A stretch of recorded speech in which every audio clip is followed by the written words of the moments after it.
Hi. Hi, welcome to our June 5th, 2020 Club Cubase Google Hangout. We'll get logged in here in just a couple minutes. We're going to let people get logged in. So we'll just get started here, and I'm just going to do a quick audio test to make sure everything is working on my end. And just test that. All right. So it sounds like the audio is coming through fine. So this is our Club Cubase Google Hangout. If you haven't been on one before, this is kind of a interactive Q&A session. You can mail questions in advance to clubcubase at steinberg.de. And if it's something that could have like an easy response, if you include your email address, I could often reply directly to you via the email. Or you could just ask in the live chat field. So you could ask questions there. If you want to go ahead, for those people that are attending live, and you want to feel free to go ahead and introduce yourself and tell us where you're from. My name is Greg Ondo. I work for Yamaha Corporation of America in U.S. I'm broadcasting from outside of Washington, D.C. area in Alexandria, Virginia. And so if you want to tell us where you're from, that would be great. And feel free to go ahead and ask. We've seen some questions already kind of hitting the chat field. One thing that's always helpful, if you will try to go through the questions as completely and succinctly as possible. But there's and sometimes we've had people in the past just kind of ask the same question 40 or 50 times, and that's just kind of clogs up the whole chat field. So it doesn't help get your question answered faster. So we'll try to get through as many questions as we can, but if we could try to avoid doing that, it would be great. We'll try to have an index available of all the topics that were covered in today's Hangout later tonight. So that way you can navigate directly to particular links and say, this question, I want to see this, I want to see that. So we'll have that done. Hopefully it takes a little while to do, but we'll try to get it done later tonight so people can navigate a bit easier. But feel free to go ahead and ask questions and introduce yourself. So we'll see where some of the people are from. So I'm seeing some regulars. So we have Pindan, who's under a new name today. So some questions. All right. So Pinda. Hope I'm pronouncing your name right. All right. So we see Ace. All right.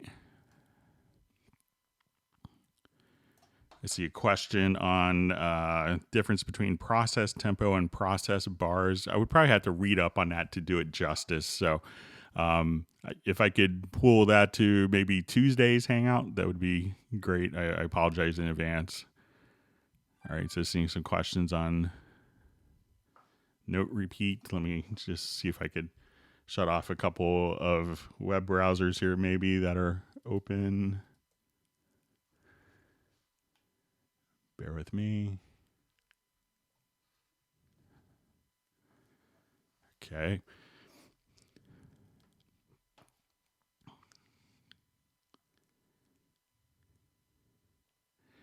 Okay, so let's see who's on. So we have Peter from Sweden, Norway. All right, so we have Millard from Pennsylvania, Jazz Dude from Germany. Good to see you on. It's always helpful when he's on to hang out.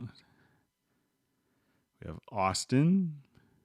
We have Iran and Tehran in Iran. Toronto. Atlantic City, New Jersey. All right, so Sweden, Mount Vernon, New York. Massachusetts, Helsinki. We have two people from Helsinki right in a row. Always wanted to go there.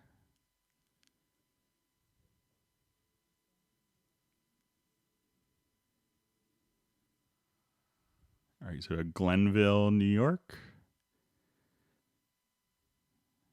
More Finland checking in.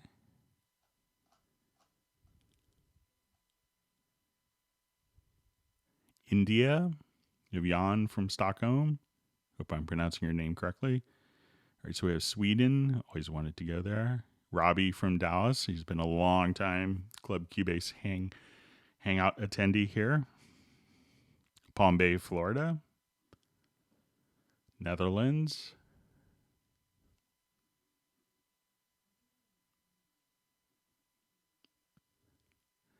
All right, so we have Hamburg, Germany, where our company is based out of.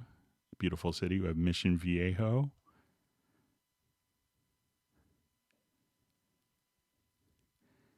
We have San Jose, California, Knoxville, London.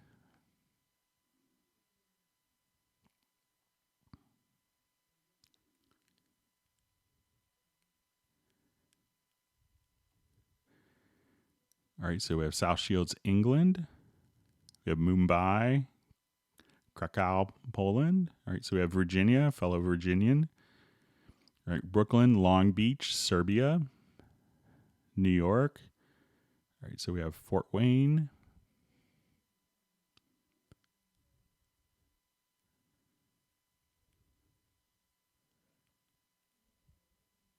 We have Netherlands.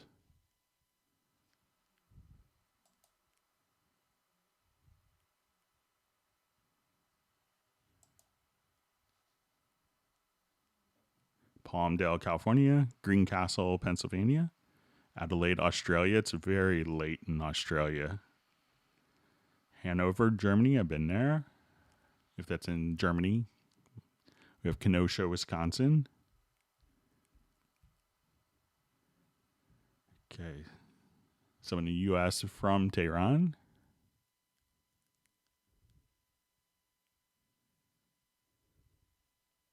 Nepal. Split, Croatia.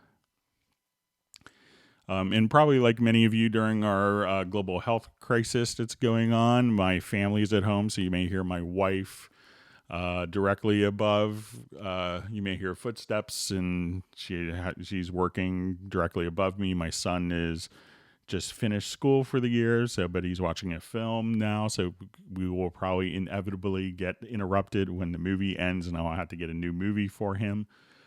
We also have construction going on. We have a new home being built right outside my office window. We've had some power interruptions today, so if everything stops for a little bit, it could be that there was a power spike and my router got shut off. So if you could, it's been okay for the last half hour or so, but we'll hope for good. But if for some reason everything seems to stop, just kind of hang out, and we'll try to keep going on if we can get back into the hangout. So,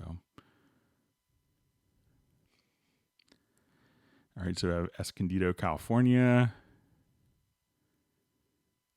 Milwaukee,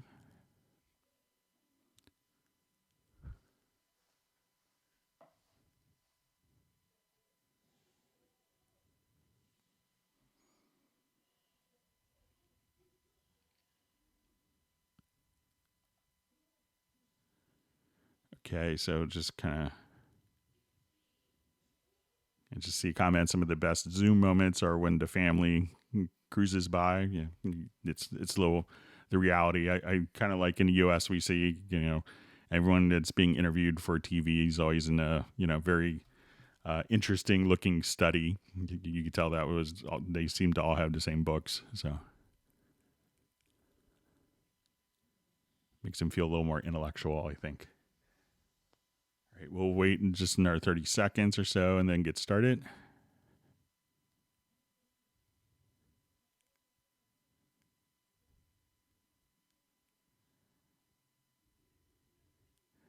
See other people having storms on the East Coast of the United States. I'm from Millard mentioning it. So he's in Pennsylvania. So I'm not sure if he's in Eastern Pennsylvania or Western Pennsylvania. It's a big state. All right, so we have Argentina.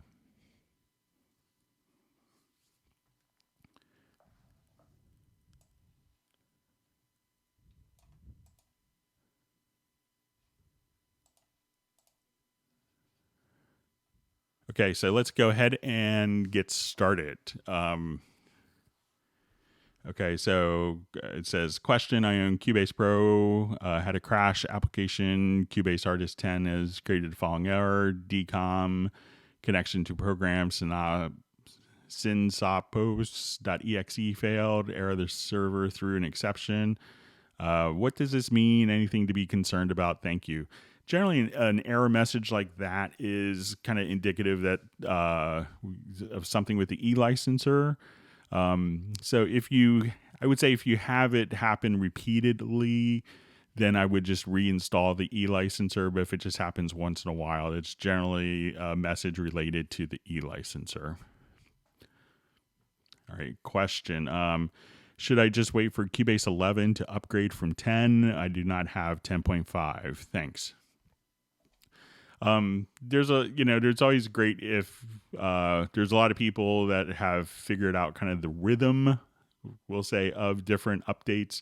So I know a popular technique is if there's a summer sale to upgrade and then maybe not activate until within a grace period. I know some people use that technique to save a little bit of money. I think there's a lot of great stuff in 10.5, especially if you do work with video, and if you do exporting video, that's a really great thing to have. So you could figure, and I know in the US, I believe the cost from updating from 10 to 10.5 is $59. So I think you're based in the UK.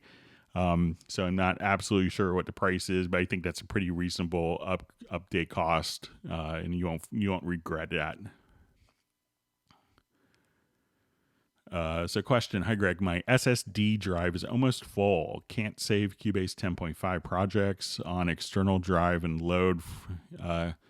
Can I save Cubase 10.5 projects on an external drive and load them from there? Will that cause performance or latency problems? Can I save project WAV files on an external drive? There's lots of people that do everything on using external drives. How that drive interfaces in could be problematic. Like if you're doing, and it could depend on what type of projects you're working on. If you're doing, 24 to 40 tracks of audio, generally most external drives won't be a huge issue. But if you're doing it at 384K, 32-bit integer, and you're streaming a full orchestral sample library, then the bandwidth of the drive may be an issue, but I don't think that you'll have so much of an issue if it's just straight audio coming to the drive and it's not a huge thing. But you could definitely try it out, and there are a number of different SSD drives that can connect over USB 3 that I know a lot of my friends use for accessing sample libraries and for project archival. So yeah, you could definitely use an external drive without any problems, but make sure you get kind of a robust one. Sometimes people will get a 5400 RPM drive because it's a better value, and that could, if you're going with a non-SSD, definitely go for a 7200 or faster if you can. So, but it shouldn't be a problem. It's a pretty typical thing, as we're seeing some people. Okay, question. Does Groove Agent 5 have something like note repeat where it can subdivide the sound? Trap hi-hats, this looks like a nice feature in other programs. So in the full version of Cubase and full version of Groove Agent, we could do that. So I'll just come over here to my VST instruments.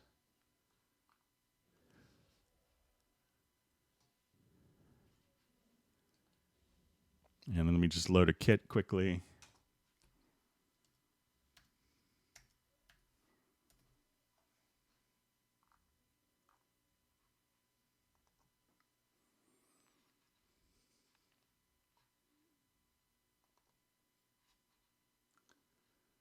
Okay, so now we come over here.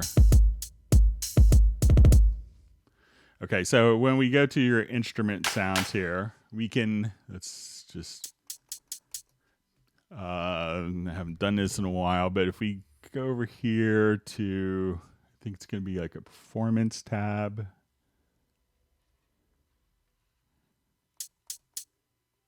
I'm in SE, but I need to be in a full version of Groove Agent. Sorry about that.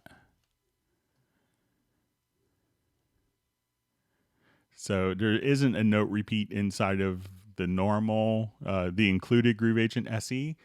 But if I wanted to come here, I could just say, with the full version of Groove Agent, which is what was asked.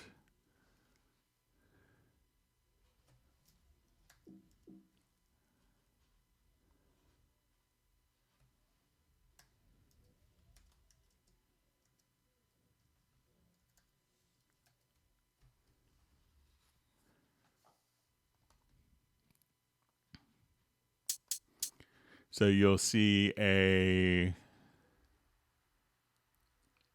performance tab here. And once you have this active, you could have different MIDI notes that would actually do different performances that you could trigger. Let me just see what particular note I'm hitting here. So, and so you can see that with a C5 note. So if I hit this particular note, and let me just see if I can get my octaves.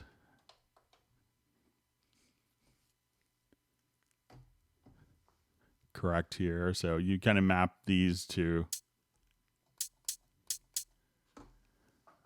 just see if I could just do a quick.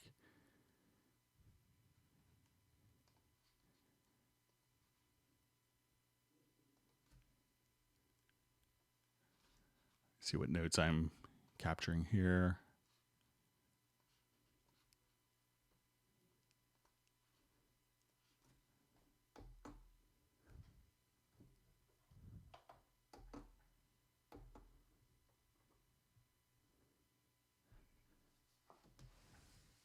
Okay, so now if I hit this,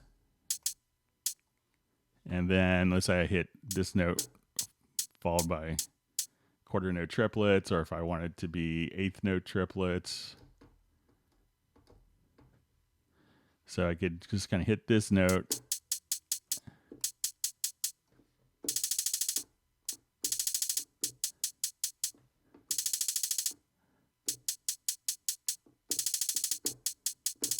So basically you trigger with these MIDI notes. So as you would play the note, you could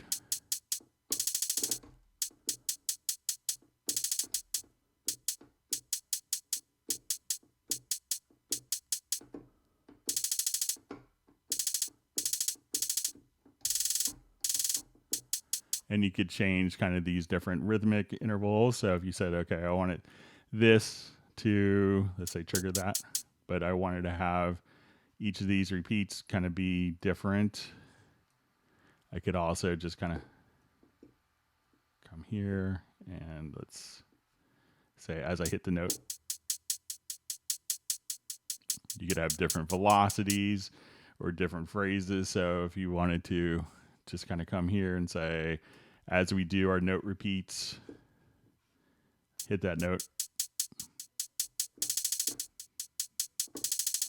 So if I wanted this to just scale down and then back up when I do this. So again, hit the pitch.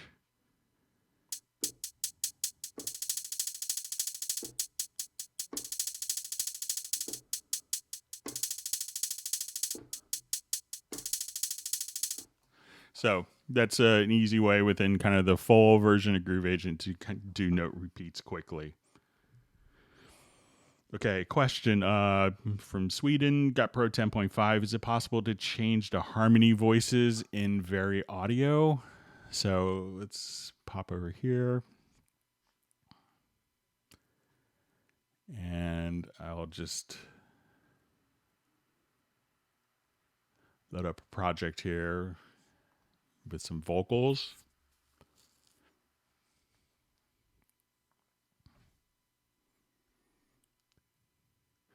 So we can change the harmony voices. So there's a couple different options. So let's say if we're kind of playing along here. So if I wanted to just look at my score, I'm going to generate a chord track from that the vocal is working with here. So once I have kind of the harmonic foundation, I'm just extracting this from a MIDI part.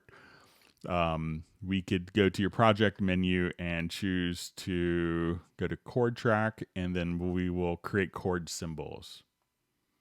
And this populates our chord track. And now when we go to do different harmonies,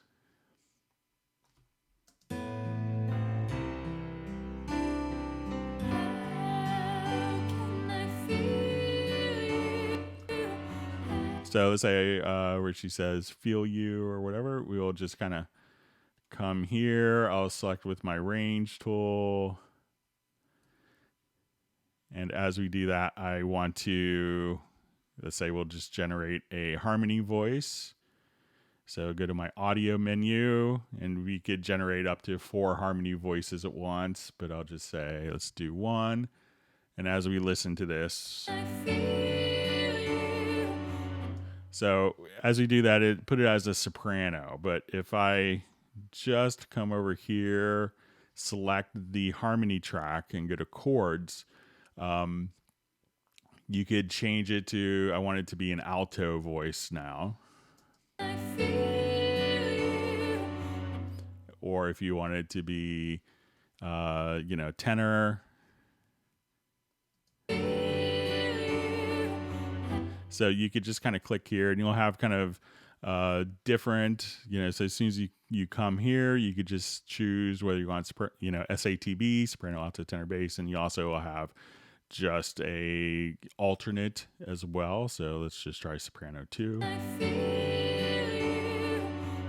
So that's how so once you have the harmony parts selected there, and if you wanted to change the harmonies, you could also just go directly, once you have this, you could tell it to not follow the chord track. And when you go to edit, you could just freely edit the notes around as well in the very audio editor. And if you want to see both of those parts together, we could just, let's just blow this up a little bit. So at this point, I could colorize based on the chord track.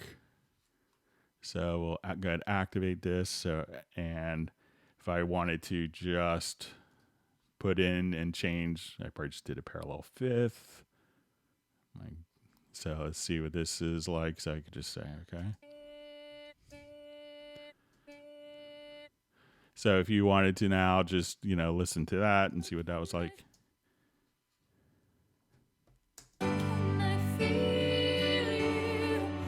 So that's how you could change the different harmony voices that are being generated within Very Audio as well.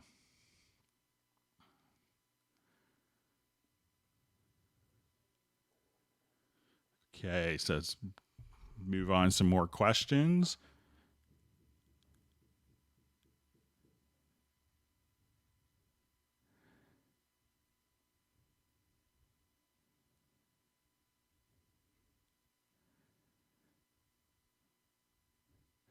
Okay. Hi, Greg. Could you please explain how I can connect an external effect to Cubase via Soundcraft Signature 12 mixer? I use my mixer as my audio interface. Thanks.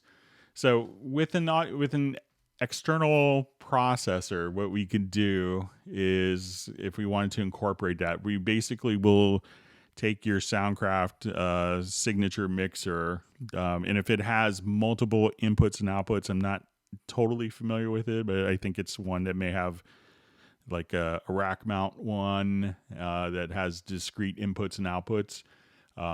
So sometimes you'll need to have a way to get discrete ins and outs. So, and we're going to go into your studio menu to audio connections. And sometimes, being that it's part of a digital mixer, not all mixers may have this capability. So just a bit of a heads up with that.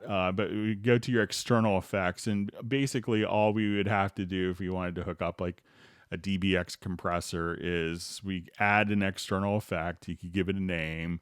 So let's say, okay, I have an LA2A. I have its input and output. So we have a send bus and a return bus. And what we want to do is to connect this into our audio interface. And this would probably be your Soundcraft. And you need to have discrete inputs and outputs for this. and you'd want to choose which input or which output is being connected to your external processor, and then the output of your external processor, which is being connected directly back into the A to D converter. Now, if the external processor is inside of the mixer, you may not be able to kind of access it this way. But if you have like a piece of rack mount gear, and then so if it's a piece of rack mount gear that's using inputs and outputs as an audio interface for your Soundcraft mixer, we could just have those defined there. Once that's defined, I could go to my inserts here, and I'll just go under external plugins, and let's say, okay, I wanted my DBX, and I had that. And this can often impose because we're going out into the real world back, sometimes there could be issues that could add to latency. So if we run into that, you could actually click on this ping here, and that will measure that signal path of the system and automatically bring in that and compensate for the external processing gear directly as it's being instantiated in Cubase. So, if you're trying to access like the internal effects of the Soundcraft may not be able to do that, just as kind of a heads up with that. So, but hopefully that will make sense for you. But make sure that your Soundcraft can actually have discrete inputs and outputs as well. Okay, so let's go ahead and I'll just move on real quick. Thanks for all the great questions, and great to see so many people on the Hangout.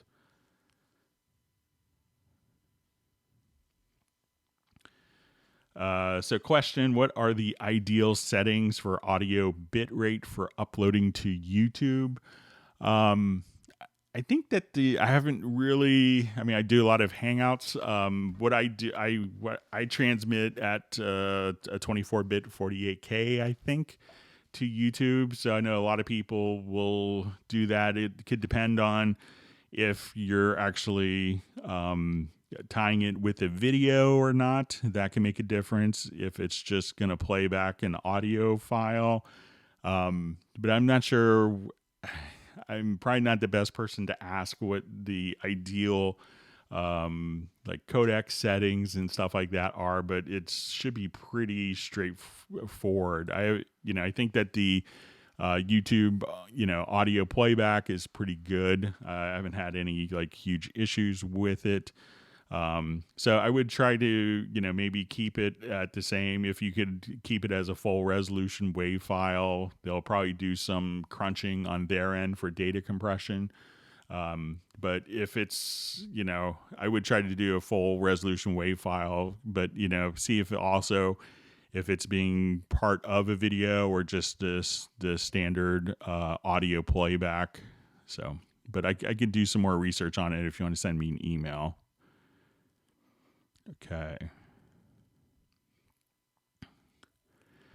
can a Cubase macro be activated through the RME ARC USB remote? I'm not familiar with the ARC USB remote. Let me just see if I could take a quick look at it.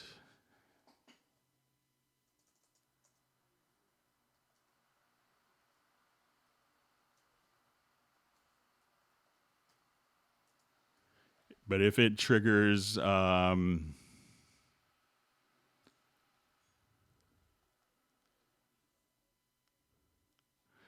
long as the RME can output MIDI data, it shouldn't be a problem. I just kind of looking at a quick picture of it. So it looks like I'm not sure if that's actually outputting MIDI data through a driver or if it's functioning, so you could use it for macros if it's actually, you could do it through a generic remote. So if we go to your studio setup and let's say we have a generic remote, I think if we come over here that we could trigger macros through a generic remote. I'll just make sure.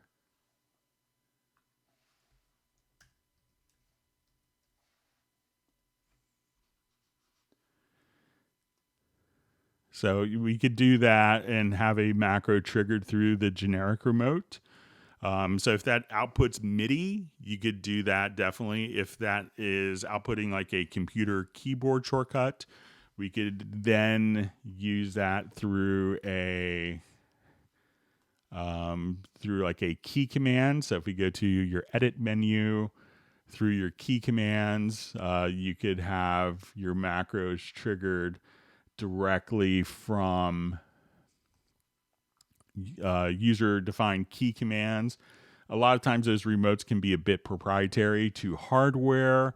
And if that's the case, it could be that the remote itself isn't designed or set up to transmit industry standards such as MIDI, or using having it work as a computer keyboard. But if it does that, you should be able to use that to trigger macros.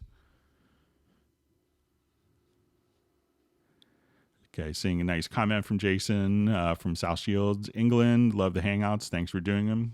We're glad to help, and hopefully everyone's learning tips and tricks.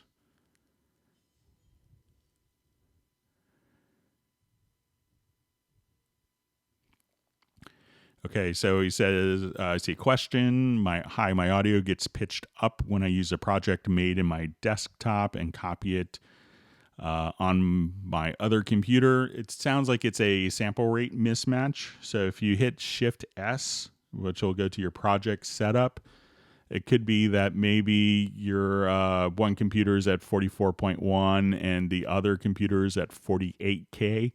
So check your sample rates, and I think that you'll find that there's a sample rate mismatch between the two computers. And that would cause the pitch, and it's almost kind of like one semitone, but not quite. So I'm pretty sure that you'll just have a actual, just an actual sample rate mismatch. So look there, and it should stop your pitch from getting changed.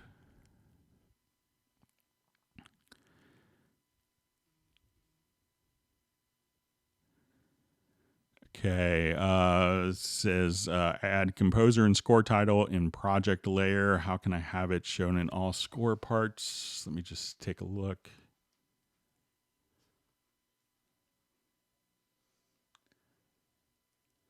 I think I have a project that's kind of set up for this.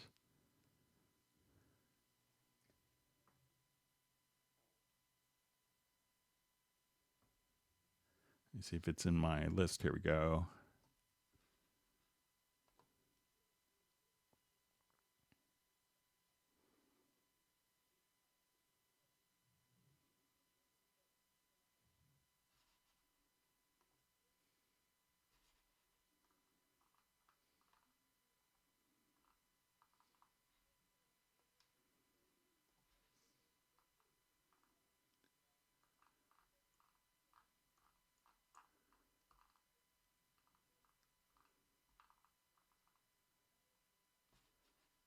All right, so let's say if I have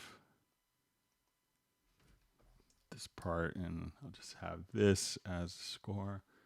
So I think it's going to be kind of based on maybe the layout layer.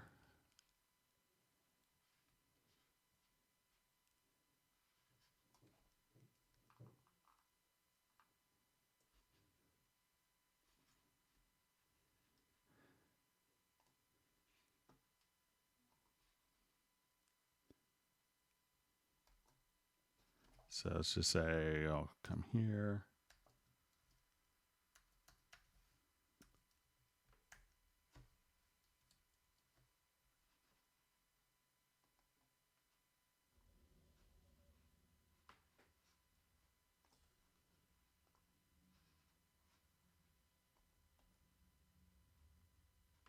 So I think if you just enter text here and then right click, you could just go to,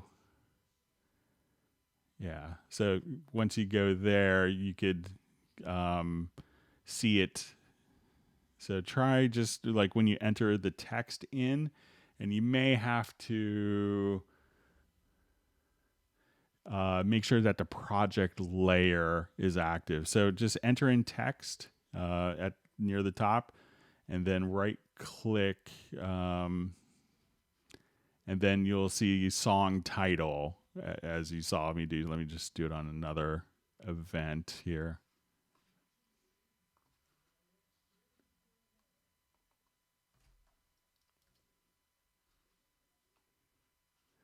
So try this.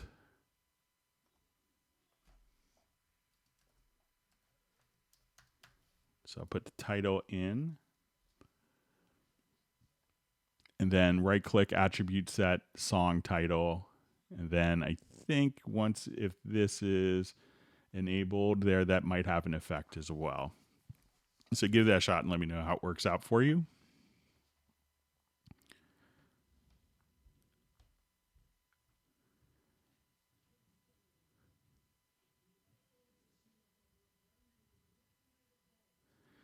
Okay, so let's move on. Question: when I have several tracks selected in a workspace with a key editor or score editor open, I insert a bar, then the layout of that workspace is reset to just one track. Is there a way to avoid this? Okay, so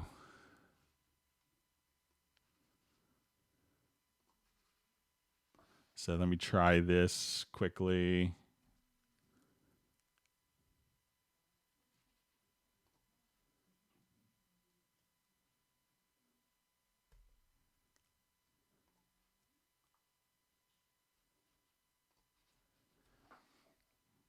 Okay, and I'll just go to my key editor.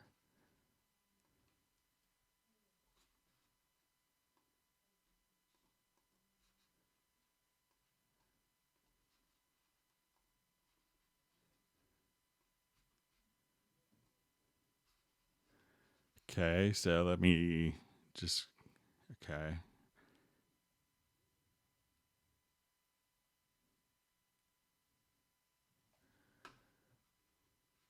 So I will insert a bar now.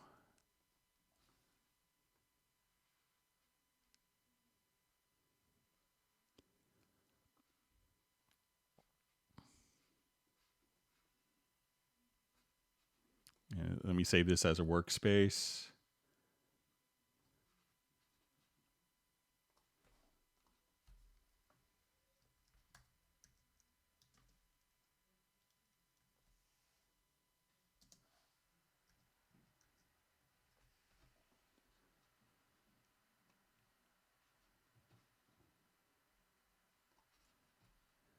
Okay, so we have that kind of set up. Let me just set a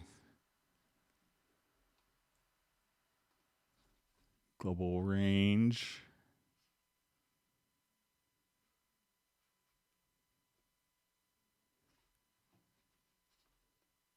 And we'll recall our workspace.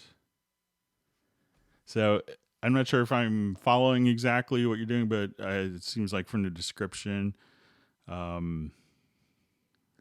it seems like all the different parts are still there. So I can see my bass, piano, the chords, and the melody. So they all still seem to be there. But if I'm doing that incorrect, Rudy, just let me know. If I'm misunderstanding, just let me know. And you could always email me a project as well at clubcubase@steinberg.de if you want to send me a download link.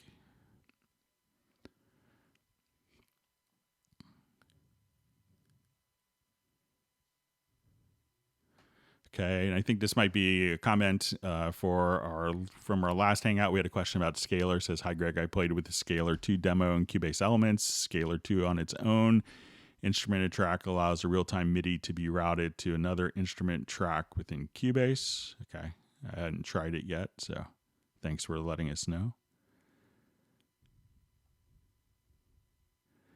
Okay, so a question: the best way to mix VST drums, play them in, then dissolve parts to its own VST channel, then route them all to groups. But what effects, compression, and where would you put them? It's, I would say that there's not going to be like a, a one case fits all. I know a lot of people will do everything, um, for processing, once you start looking at what you get with Groove Agent internally, can be pretty complete as it is, where you may not feel the need. So I'll just do a new project here.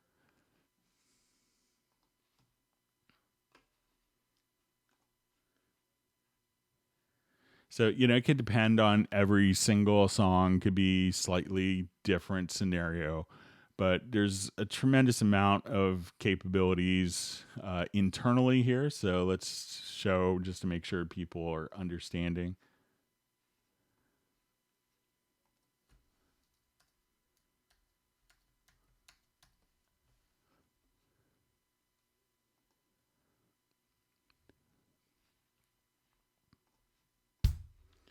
So if I'm just kind of playing along here, just slow the tempo down a bit. And I go to like the mixer, let's say for like, and this is for the Acoustic Agent. Every single source here can have 4 bands of parametric EQ, compression, tape saturation, and an envelope shaper. So if I select my snare channel here, I could add more attack just on the snare. We also have 4 different auxiliary sends. So if I say, let's just add a reverb, and I could have that, and we could have multiple effects stacked on each send and 4 sends. So when I want to go over here, I can say, now I just want more reverb just directly on just a snare, and maybe more on the room and overheads.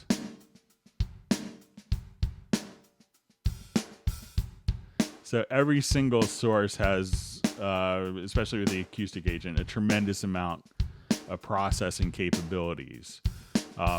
So I would try here. It's slightly different for like a beat agent kit. But what you could do is, like right now I have this all kind of broken down, and this is being sent as a stereo source. It's being kind of mixed down as a stereo source here. But if I wanted to have, let's say if I felt I got to the end of my capabilities here, and I needed to use some like third-party plugins, you could right-click, and at this point you could say export on the agent, and you could say export to mixer and effects to Cubase, and that would take that and automatically map out all the plugin settings, everything, so that all the parameters are here in Cubase, and you could use third-party plugins. So there's no, whatever fits the song is kind of the right answer. But, I would, for like acoustic drums, I think I wouldn't really have much of a hesitation doing it all internally. And if I got to a point where I felt I hit the brick wall, and instead of starting over again, just right-click, and at that point, just export the kit directly into Cubase.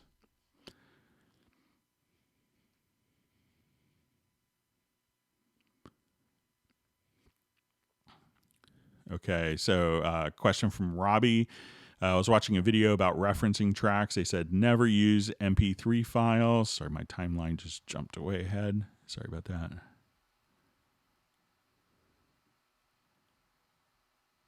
Bear with me.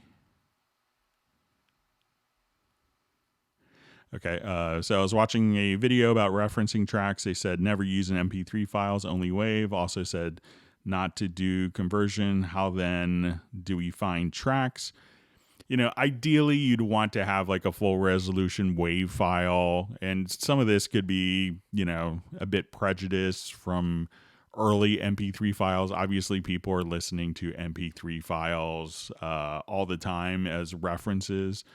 But when you take an MP3 file and import it into Cubase, it's automatically, decompressing it as a full WAV file. So, as soon as you import a MP3 at that point, Cubase will take it as a standard WAV file.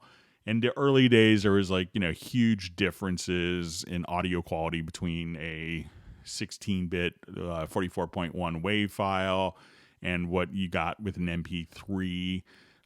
Those differences, get slimmer all the time. There's still some differences there, but using it as a reference, I think it's fine.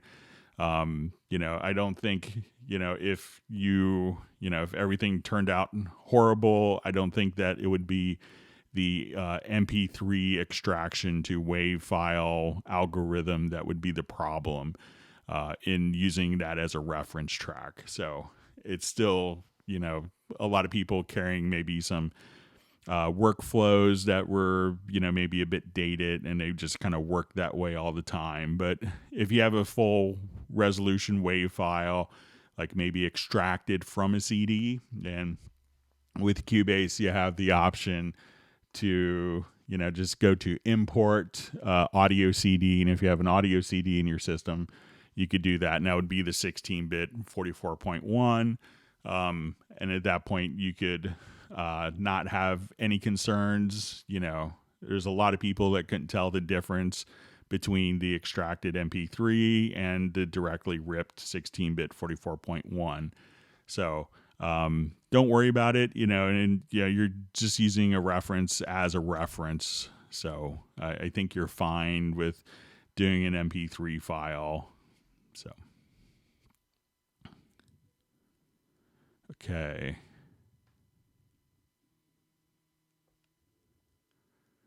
Just going through different comments here.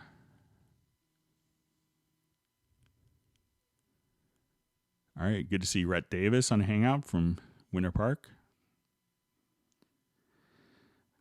Okay, so you see a question, first time here, do you cover just Pro version? No, if you have a question on Elements or AI, LE, we could, we'll gladly answer those questions and other Steinberg products as well. So we usually show things in Pro just because,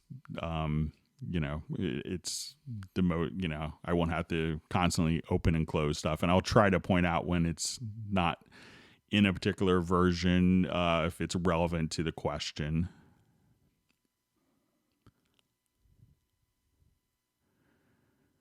Okay, so question, which is my favorite instrument plugin?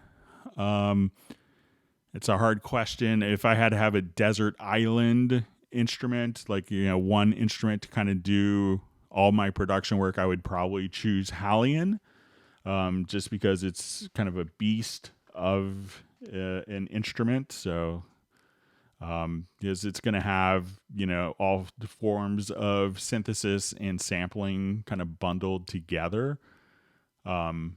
So, if you want it, and you can see some of the different libraries. So if you want to have virtual analog, if you wanted to have wavetable synthesis, you want to have granular synthesis. There's also a special like organ oscillator. So if you want to do organ stuff, it does amazingly well with being able to actually sample directly into it. So if you have old instruments that you wanted to work with, and does a great job of also working with expression maps and automatically generating expression maps. So I think that's a great instrument. But if I was looking for a quick drum part to start writing a song with, I would open up Groove Agent. I think Retrolog is an incredible virtual analog instrument. Pad Shop is also great. But some of those are just kind of, scaled down versions of what we kind of see in Hallion is kind of more of the platform. So Hallion would be my desert island instrument personally.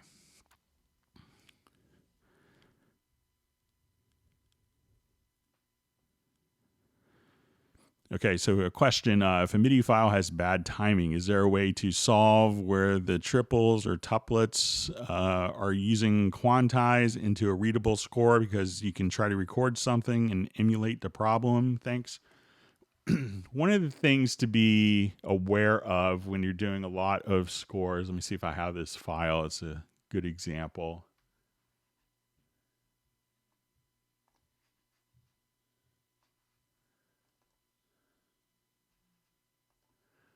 is one of the great things in the score editor Cubase has is a concept called display quantize. So if I have, let's say if I wanted to look at this Fender Rhodes part here. So a lot of times you may look at this and say, okay, the timing was not perfectly correct. But if you listen to it, you're like, oh, it feels really well. So if I double click, you may go, okay, the player's a little bit ahead of the beat pretty consistently. And that's not necessarily a bad thing until you want to go into the score editor. And those often don't work so well. So one of the great things with the Cubase score editor is this concept of a display quantize. So I'm going to take this, and without changing the note's rhythmic value, because if we obviously you have a lot of MIDI stuff in notation that looks good and sounds really mechanical. So it looks good and sounds bad, or it sounds, or you have the opposite. But we want it to kind of obviously have it look good and sound good. So I'm going to double click here, and I'll just choose to do this like a split staff. I'll put this, I think it's in the key of A flat. And I'll say the smallest rhythmic note that I intended to play was an eighth note. The smallest rest I intended was a quarter note rest.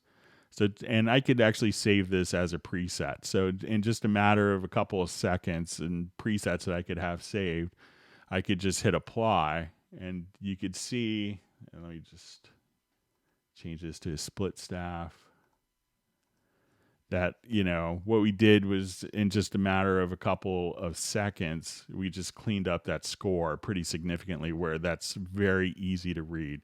So go to your staff settings and, go to the main and really kind of check out the different, I usually just kind of disable the auto quantize, and, you could have the no overlap, shuffle, and set kind of your different values here rhythmically. And then that could clean up the notation for handing it out to musicians very quickly, very effectively. And you could also just kind of take that for particular areas. You'll have, when you come here, like a display quantize tool. So if you have this tool selected, we see this little Q, you could actually kind of just select, different ranges here and say, okay, this I wanted as eighth note triplets. And, you could just simply do your display quantize just like that. Okay.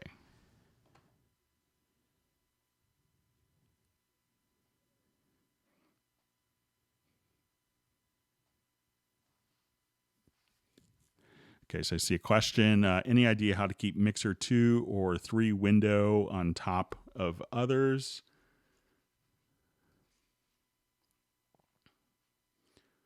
So let's come over here. Let's just take a look. Let me jump back to one of my other projects that has some more tracks.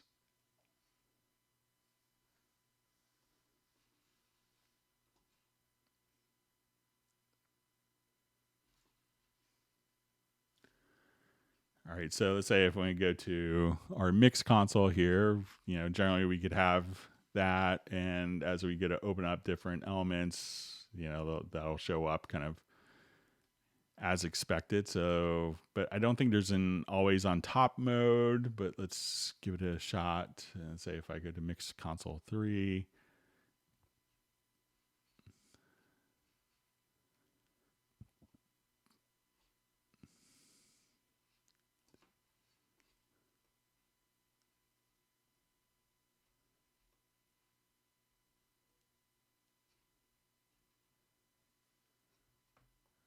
so I don't think there's a way to do an always on top for that. But I'll pass that on again.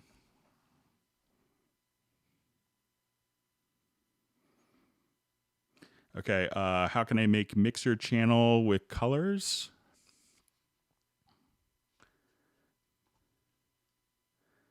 So let's say we have a lot of people wanted their mixer channel, and this is a common feature request. And one of the things that was added in Cubase 10.5. So if you go to your preferences and go to track and mix console channel colors. So here we could click on the mix console. And now as you do that, we could have it all kind of be monochromatic a bit more, or we could have the color of the particular channels set here, and we could adjust the intensity of it as well. So if you want more color strength, so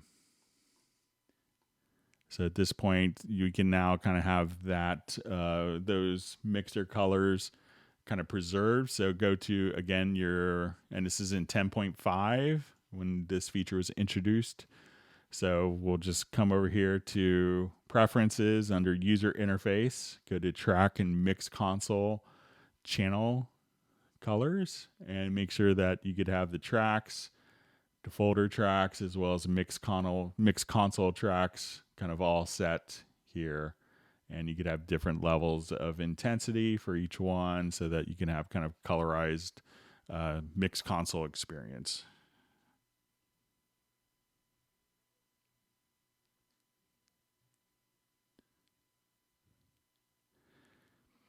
So question, should I use Ozone for mastering or should I do it the old fashioned way?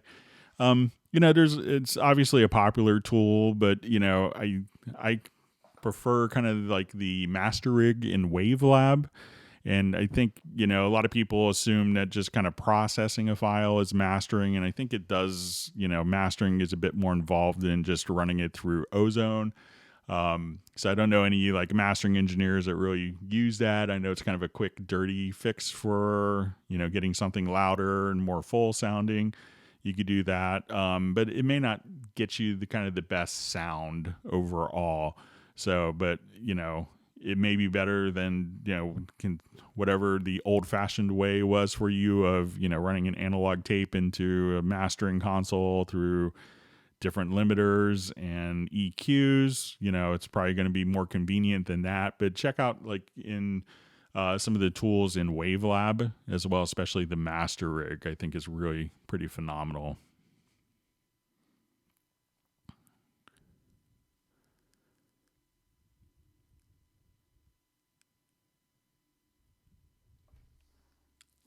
Okay.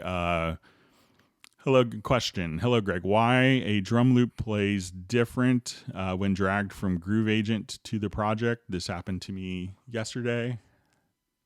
Okay, so let me just create this again.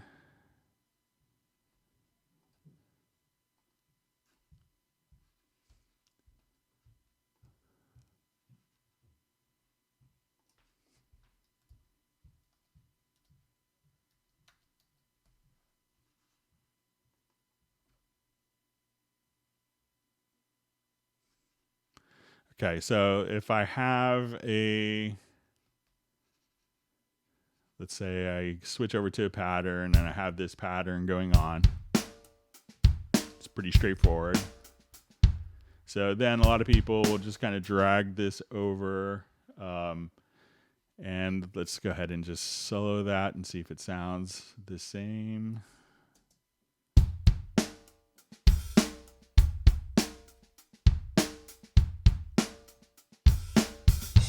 So check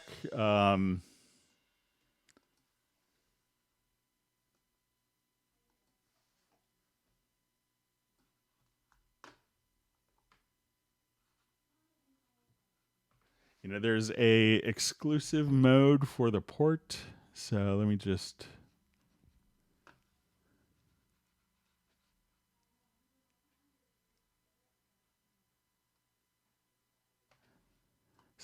check in the pattern area here again. So basically there's a way, and I'm just blanking on where it's at, but where you could have it in like an exclusive, there's two different MIDI ports. So you may have patterns that are working. So let me just see if I do this and drag this over and we listen to it.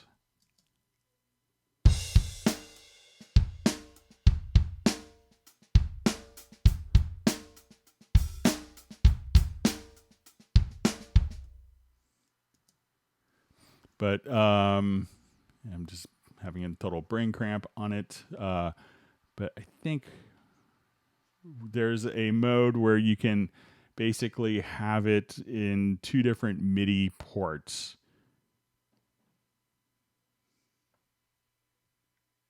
And one port could be just for notes, and the other port could be just for patterns. So I want to say, I thought it was around here. So let me just see if I can just really quickly find it on my other computer.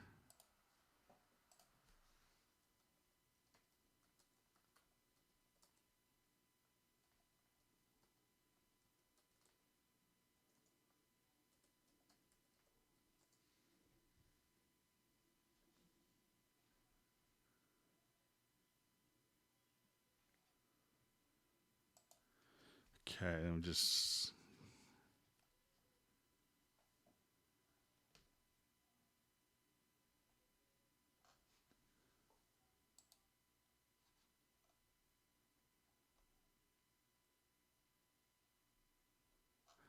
see if I could find it on my other computer here quickly.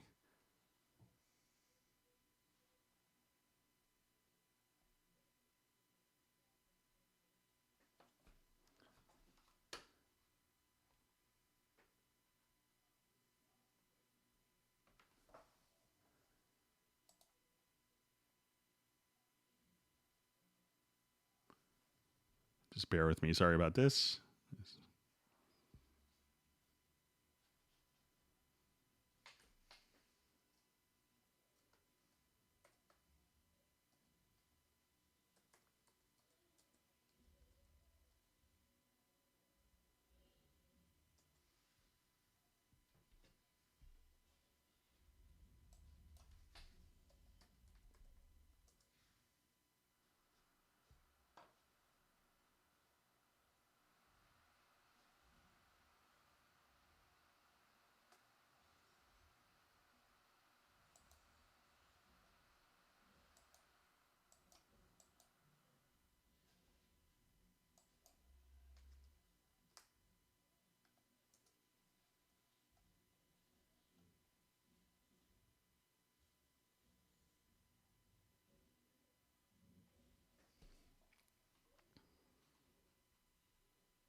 Sorry, I'm just kind of looking on my other computer really quickly here.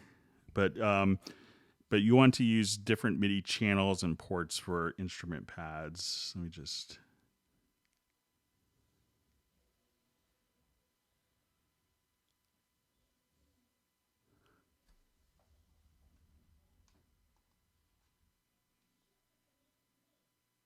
So this is the icon here. So what you want to do is just turn this icon on here. Sorry, it's total brain cramp. And then that way the actual, so if I drag this over now and without that checked, I think it'll be kind of probably messed up. So you can hear how that's different. So you want to just click on this little MIDI icon here for use pattern, MIDI port for pattern parts. And then that has a separate MIDI port just for the patterns. Sorry, it took me a while to alleviate my brain cramp.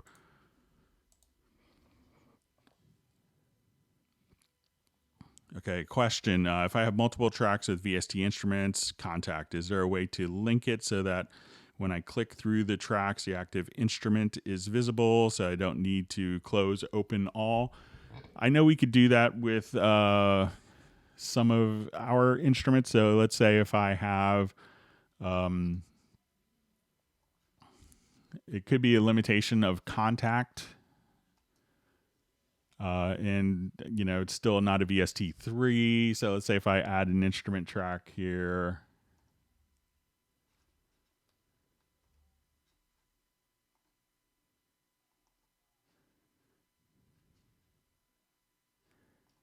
And I will just add, let's say, a couple of MIDI tracks here.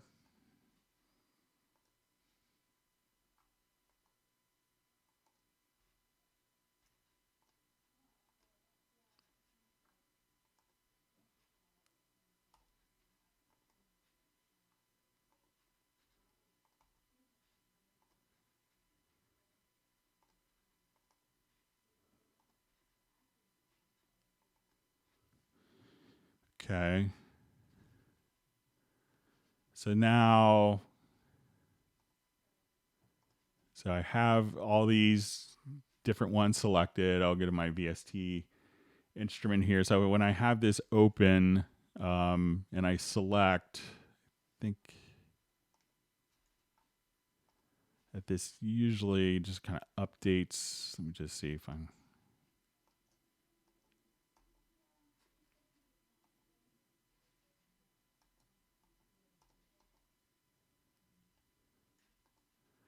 I know that usually it will kind of update directly here for different instrument tracks. I'm not sure why it's all right. So as I come here and just kind of use the arrows, it'll do that. So I think that's going to be, but these are usually in sync with each other.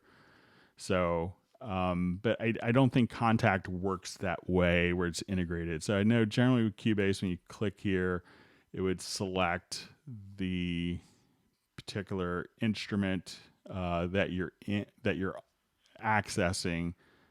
I'm not sure why it's not doing it now, but I think that's pretty much how it works. But I don't think Contact has that functionality.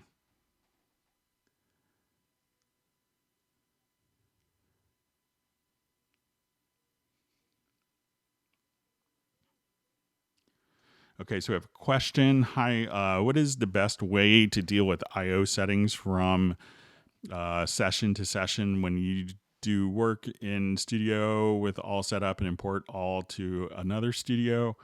I've found that just kind of working with different presets in the audio connections has worked pretty well. So once you kind of have everything kind of like, let's say you have all of your inputs, and this is probably more for outputs after it's been tracked. But, you know, try just coming over here and saving, you know, different presets.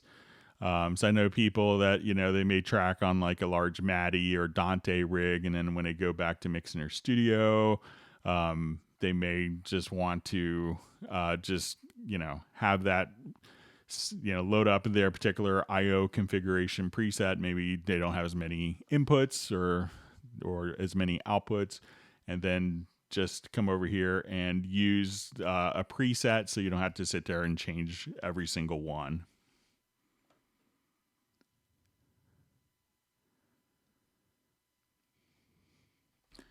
Okay. So question, how do you convert MIDI to audio? There's a number of different ways of doing this.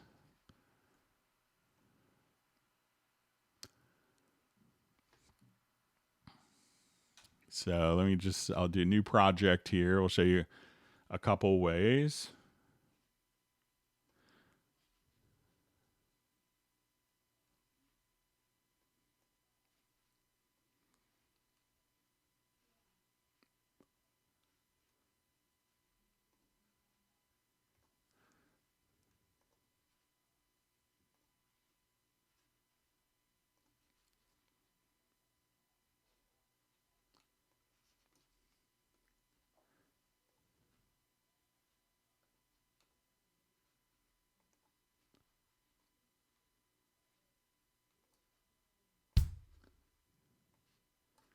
Okay. And so I'll just drag this over. Just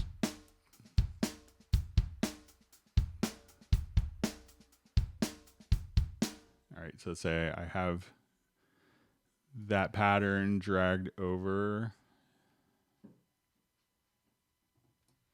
Okay, so we have our pattern here. So there's a couple of different ways to approach it. Some people may want to, convert that into audio. The easiest way is to just go to your edit menu, and there's different options for render in place. So at this point, if I have like the actual channel selected, so this is all MIDI information.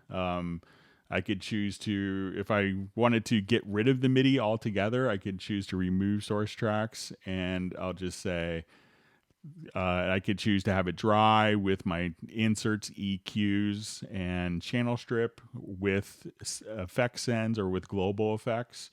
And then I could just say, let's just render, and that will turn that directly into an audio file and replaces it. So if I undo that,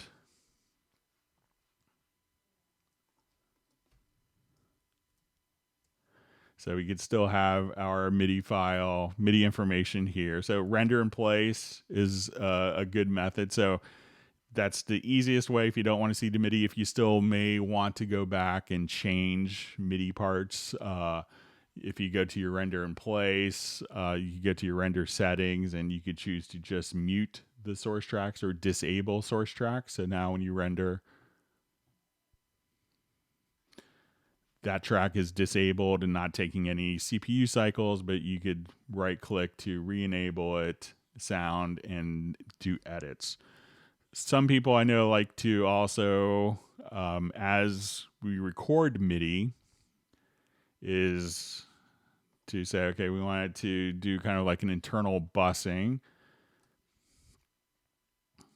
So I could take the output of Groove Agent, the audio track, and I could send it to a group. Then I'm going to go to the group channel, and I will, so now as we play, we'll have the audio is being sent out to the group, and we go to our audio track here. We're going to set its input from the group. So now if you wanted to record MIDI and audio simultaneously, I could just kind of come over here, select these two tracks, and we're just kind of using the group as a kind of a throughput. So now I'll record.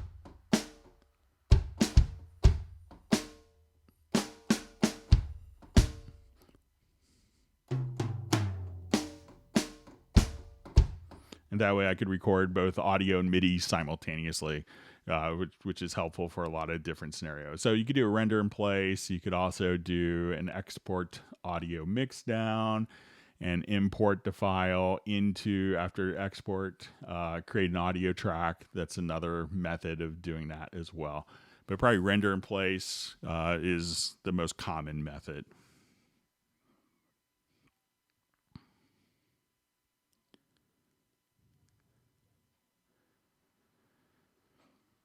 Okay, question. Hello, why in Cubase Pro 10.5 I can't direct drag and drop audio file into the sample editor? Is there any setting that I missed? So if you have, to see it in the sample editor, all you have to do is double click on the file itself. So let me just adjust a quick preference.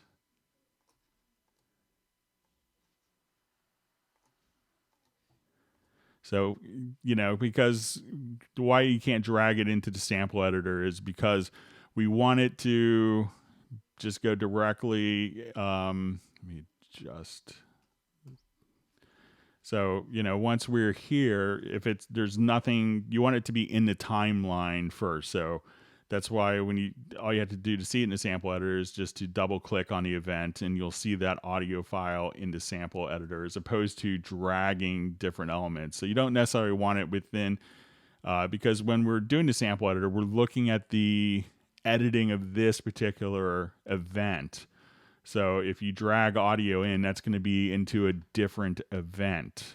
So that's why we have that kind of correlation, so that, when you want to see this event, you double click, you do this, you double click. So the sample editor is reflecting what you're actually seeing in a part. So if you wanted to drag a file over, put it into your timeline first, and then you could just get something a little more interesting.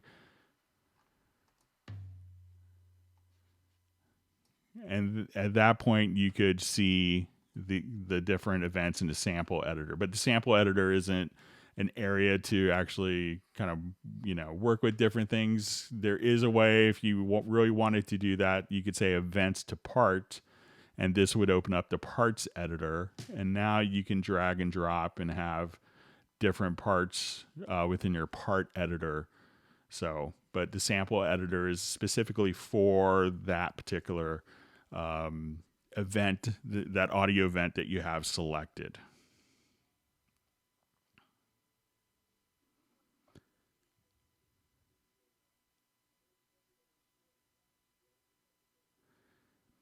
Okay. So question, is there a way to link two faders in the mixer the opposite direction? So when I increase the volume of fader 1, fader 2 goes down. I don't know of a way to do that, but let me just see if I could maybe set up a Project Logical editor preset, but there's no like inverted link functionality. So I'll take a stab at a Project Logical editor.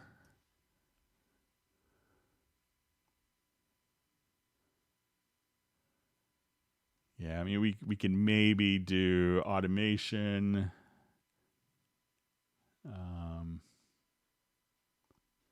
Yeah, so I don't think it's going to do it in a Project Logical editor, but a lot of these functions, it can be done. So let's say if I have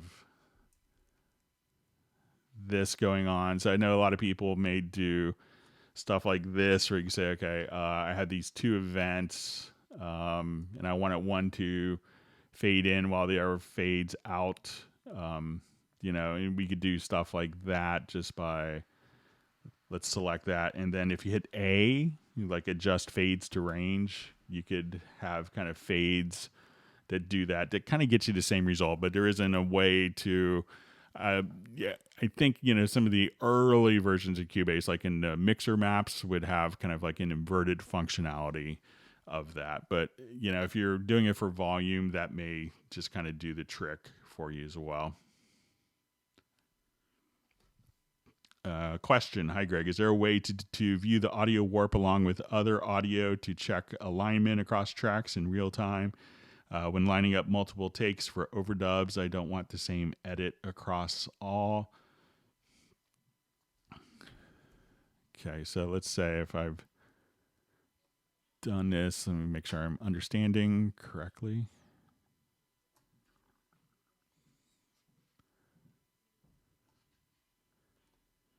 So let's say if I've done warping here.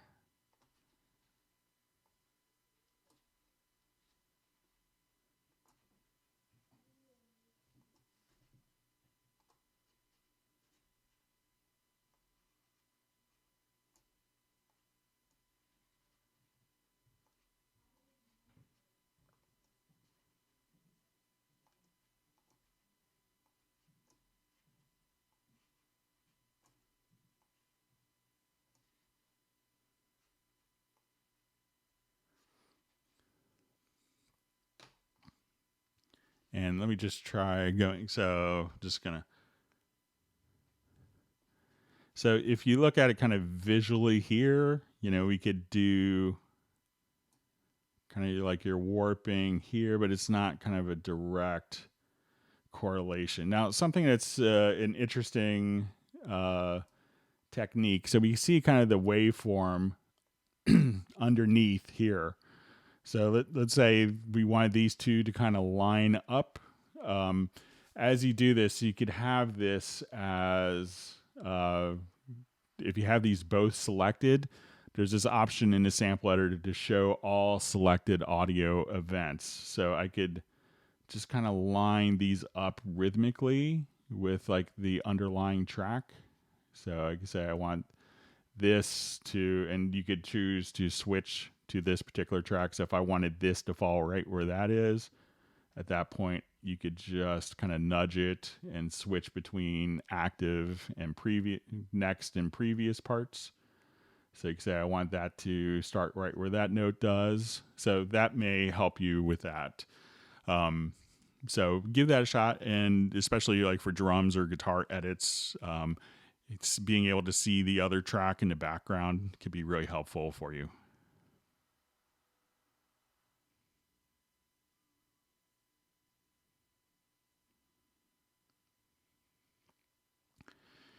Okay.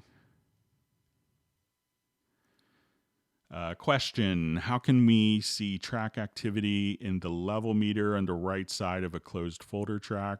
Same goes for folders within a folder. All right, so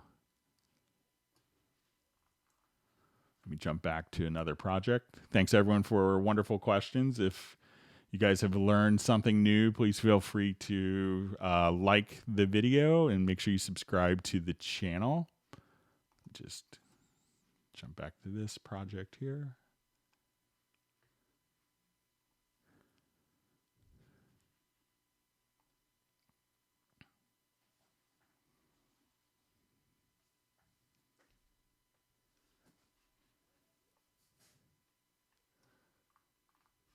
Okay, so I have all these within a folder.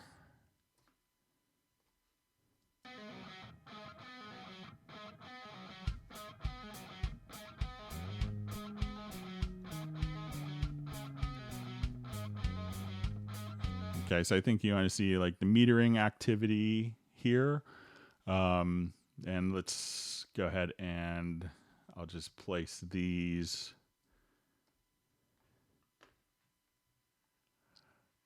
into its own folder. Okay.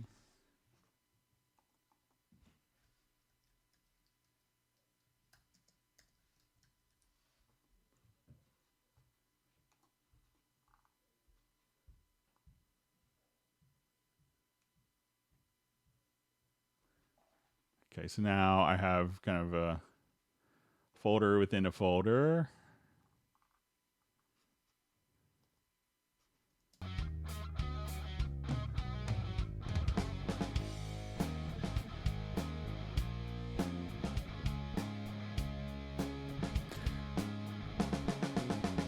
So we're not going to see the, I think this is like the metering activities, what you're referring to.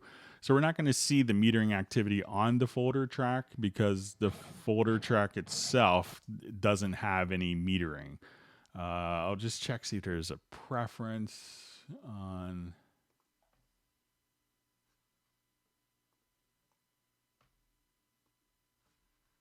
So, you know, because you think of the folder track as just a container, so it's not actually having any metering because it's not tied to the audio. So I think that's kind of what you wanted to do, is to see maybe the metering going on within the folders.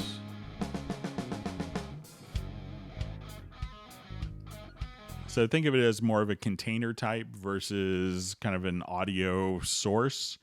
And I can see, you know, I understand where you may make sense, where you may want to see activity going on.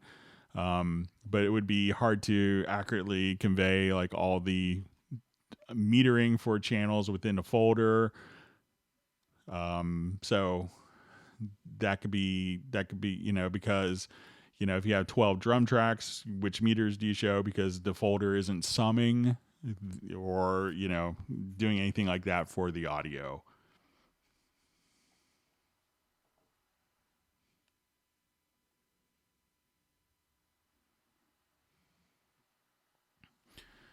Okay, so we have a question how to quantize a rhythm guitar recording. So let's see if we could just take a stab at one of these here.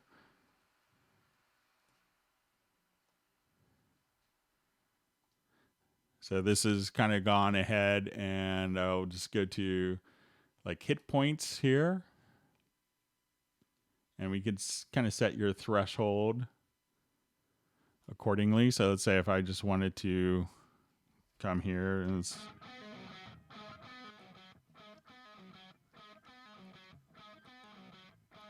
say I'll just take this one guitar part. So once we can go directly here to adjust threshold. It's probably not the best guitar part to work with. But we can say I just want to do eighth notes here. And then at this point, once we have slices,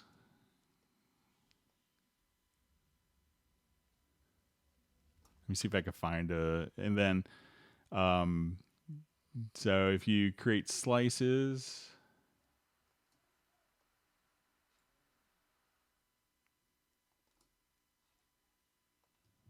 and then let's say we want to set our value here to eighth notes, and then hit Q.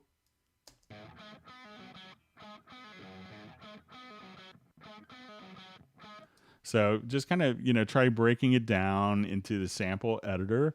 And then I've always had great luck with just kind of create slices. And then once you have those slices created, just select them and then quantize.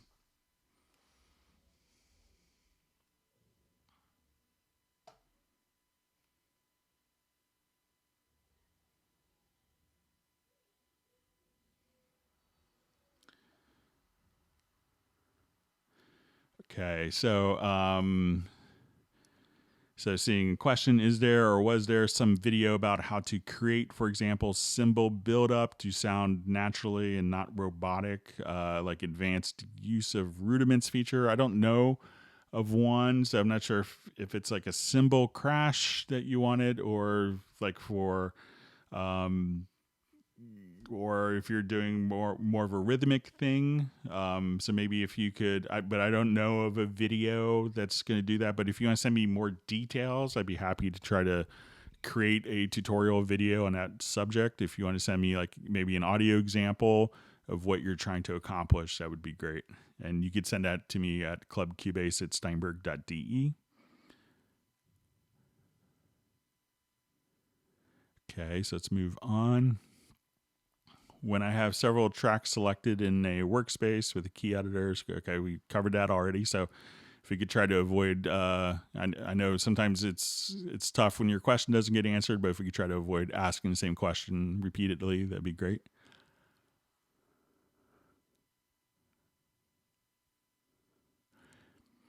Okay, so question. Hello, Greg. I have a problem with my Cubase 10. I cannot preview audio files in the Media Bay before importing it into the project. So if we're over here and we see our Media Bay, so we can hear these sounds as we do this, and that's because we're going to be using our control room. So what you want to do is go to your audio connections, and under outputs, what I always have set up is just a stereo out here, but not connected. And then I create a monitor, right click, add monitor. And this is where I define my output for my monitoring path. So, and it seems counterintuitive at first, and it's probably not well documented. But now when I come over here, I don't hear any of my Media Bay preview. But when I go over here and shut my outputs to not connected but defined, set my control room, and define the connections there. Now as we go through our Media Bay,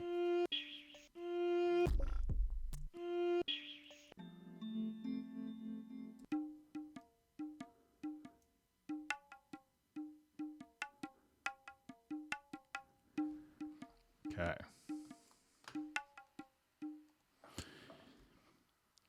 Okay. So question, how do I empty the block list? It got filled with searched for my VST2 NI plugin successfully.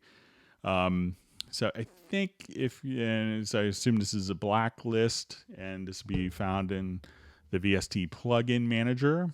So once we, uh, okay. Yeah. So it's, I think this probably just a spelling error there. So, but I don't have any blacklisted plugins. But I think you have once you see a blacklisted plugin, you could come over here and you could choose to kind of activate it. I think by maybe selecting it or right clicking on it, that so you could see that, and then, but know that sometimes the plugins were blacklisted for a reason. So.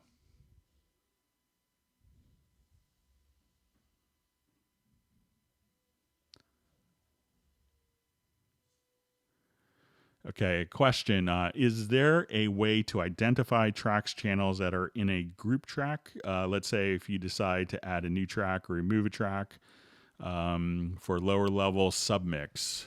So let's say if I have all of my drums here set to, so I will select in my mix console here, I'll select all my drums. And we could right click and let's add a group channel to the selected channel. So I'll just add a stereo group. So now this is my group channel. So we have that. So when I open up my group channel, so we can see our group channel here. So, and we'll see sources. So you could see all the tracks that are then feeding into this particular group. So there's all of your tracks that are feeding into that group that you want. So once again, just kind of open up the edit channel settings, and then you'll see all the sources that are feeding that particular group, where this group is going to. So if I want to now go to, as we navigate down, let's say to my stereo out, I could see all of the sources here for my stereo out as well. So this way you can say, oh, I want to send it to group one. And then group one, okay, I want to go to my kick track. So you could easily navigate between different sources and destinations for routing there.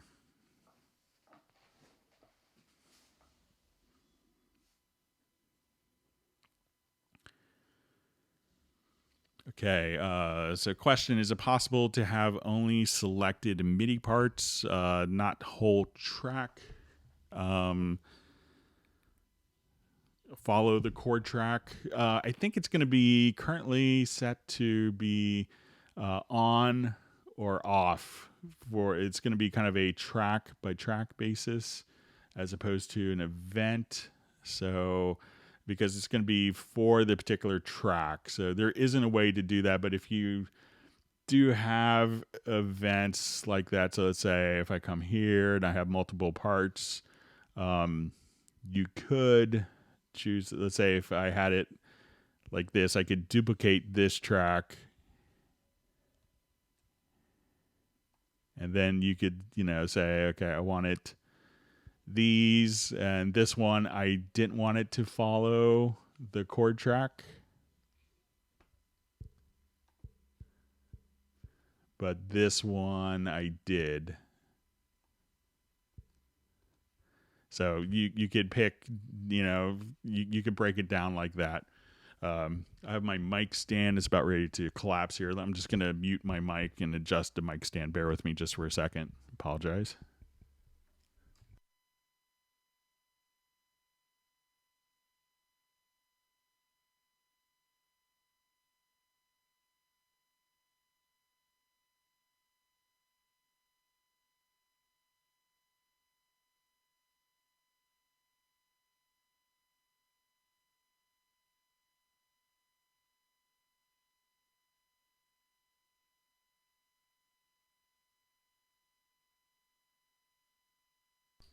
All right.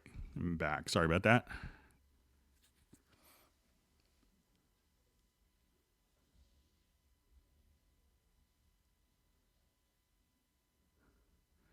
Okay, so I see feature request allow us to define more custom zones and enable us to create presets based on track types. So maybe if you could send me more info, exactly what you want to be customized in the zones. Do you want zones like the left zone, the right, the bottom lower zone, or the right zone? So let me know if that's what if you want, and you could email me at clubcubase@steinberg.de.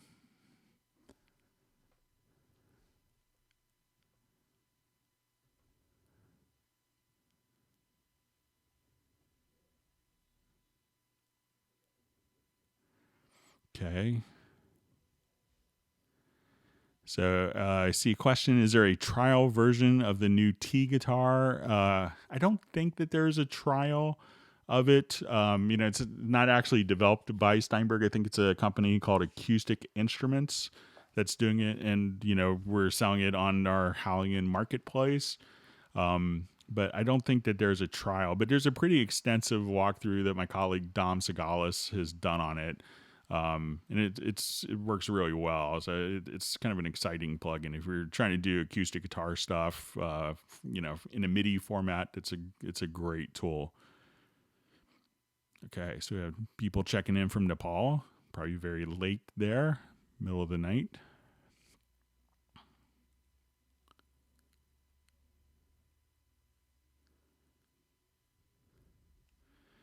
Okay, question. Is there a way to have some kind of auto crossfade applied to punch-ins, punch-outs, or gluing events together? If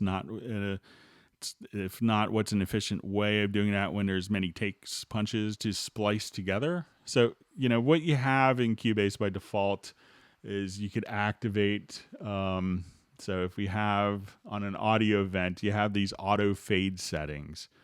So, so if you just enable this, you could have kind of, auto fade ins, auto fade outs, and auto cross fades. So I would just do that. So then anytime that you make an edit, Cubase will go through and make just a very short fade in, fade out on every little section. So just enable that for your audio track right there. And I think that'll do the trick for you.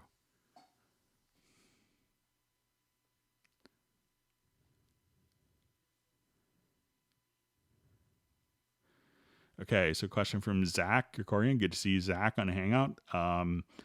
So one of the questions was the escape key used to discard all changes in a MIDI key editor. Is it removed? Yeah, that didn't make it into Cubase SX or Nuendo. That was a VST, Cubase VST thing where all of your edits could just kind of like, since entering the editor, you could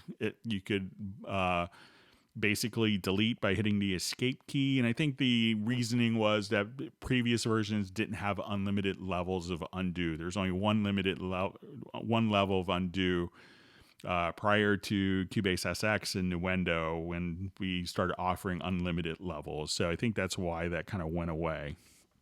And second question, is there any way to see the levels of two arrangements without having to activate the other arrangement? I know what some people have done is if they take a mix down and it's not an audible way of doing it. But I know some people will do like a mix down and it's not an audible comparison, but if you go to the statistics, you could select like a quick mix down, and this will give you a quick overview of under the audio menu of what your sample rate is, if you have DC offset, what the bit depth is, the estimated pitch, sample rate, your average RMS. You could also see full R128 statistics and metering as well. And you could copy this to the clipboard. So if you have like another project and you have a mix down, you don't want to simply go back and forth. This could give you a reference to do that. And again, you go to the audio menu to statistics and select a file, and it could give you kind of a good amount of information there to work with. Thanks for coming on to Hangout, Zach. Hope you're doing well.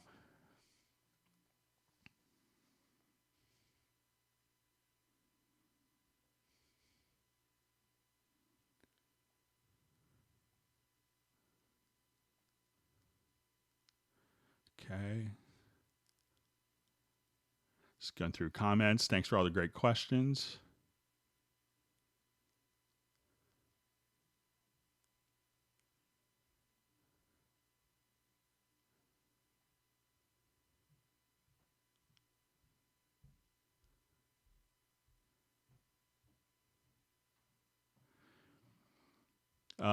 So a question, if you have a number of extra VST plugins causing latency, what's the best way to deal with it? So one of the things, that you have is, if you go to the lower left-hand corner here in Cubase 10 and 10.5, and it was up in the upper left-hand corner in 9.5 and previous, was this concept of constrained delay compensation. And what this would do is if you had plugins that were causing a lot of latency, and there's a lot of people that as they're writing, to try to get like a finished big sound, like as they're initially writing, have, like a whole mastering chain on their master effects bus, and those can cause a lot of latency. So what this could do is it could bypass and disable particular plugins that are causing a lot of latency issues. So try just to turn on the constrained delay compensation, and that way it could bypass those plugins without you having to go through and determine each one. So it'll kind of make a pretty good guess for you. And then like while you're tracking, it will kind of bypass those plugins, and then when you're just playing, you should be, you'll hear the plugins again. So.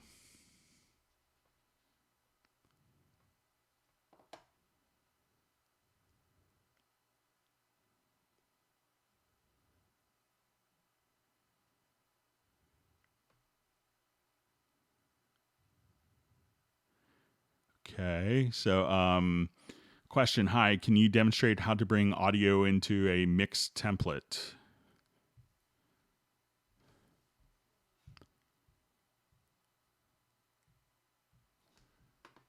All right, so when we want to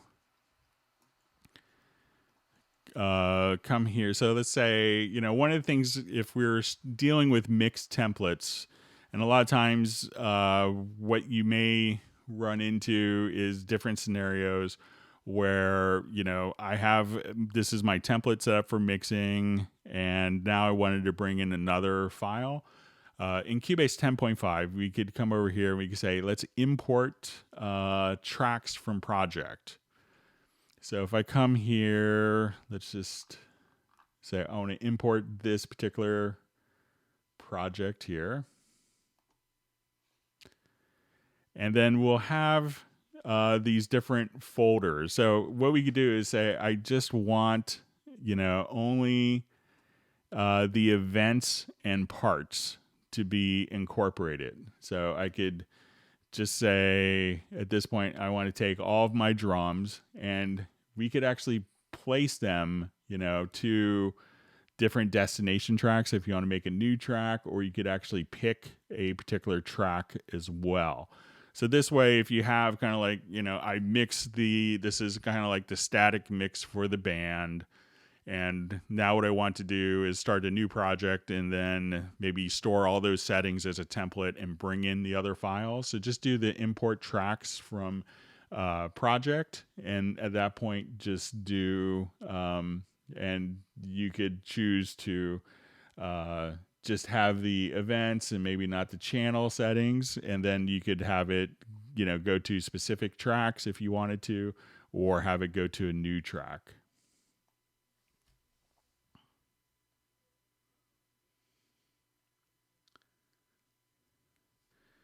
Okay. So question, is it possible in Very Audio to select a single note, A, for example, and the entire vocal take and tune it? So, yeah, if I wanted to come here, let's go to,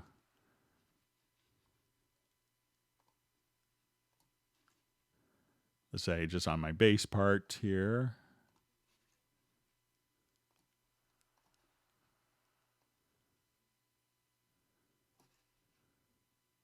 So if you have just a particular single note, you could do that. I don't think there's a way of taking like every,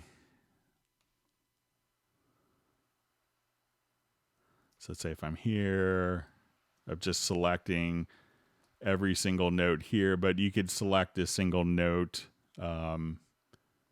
Even if you wanted to do that, like let's say if it was a bass and that particular, like the open A string was out of tune, you could select multiple notes like that. But I don't think there's a way of kind of, let me see if there's, yeah, okay. So if you hold down Shift,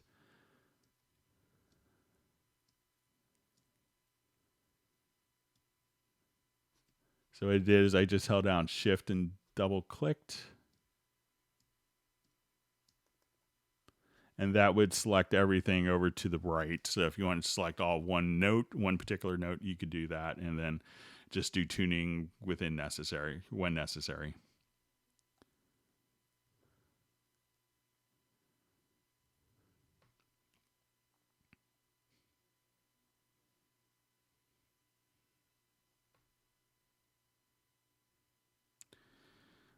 So it says, "Hi Greg, I have a question on Mac OS. I can drag the arrangement view and navigate, but I do not have that on Windows 10. I think it's going to be function the same way, but you may have to activate the overview. So if we come over here to the top, we'll see this little setup window. So try going to make sure that the overview is turned on, and then you could kind of navigate here. So I think that's probably what you wanted to see, but then you could kind of just drag over top here to navigate within your project for the overview. So if you don't see it on one, it may not be activated by default, but we could just turn on your track overview from your setup window layout.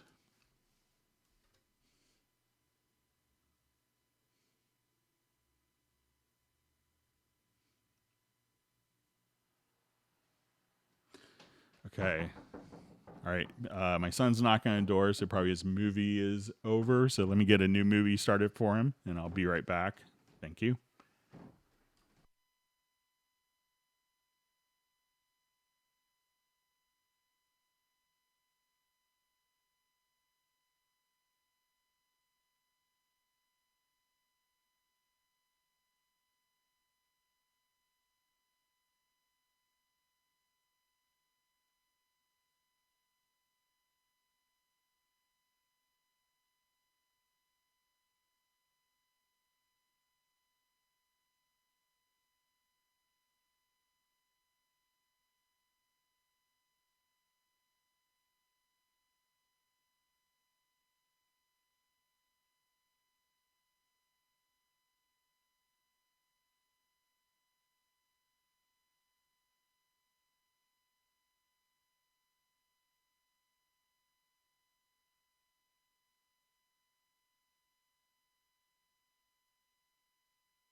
Sorry about that. I'm back. All right.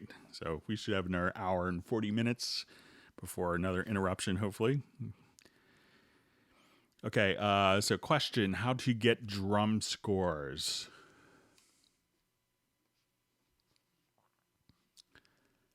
Do new project here.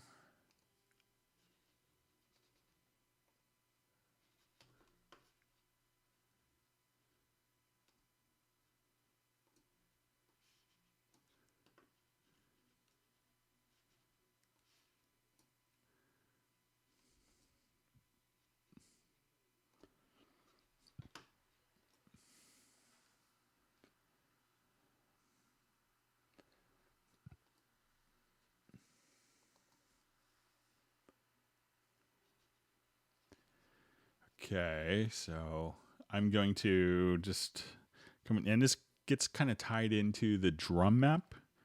I haven't done this in a long time. I've been doing it in Dorco for a while, but we could do it in Cubase as well.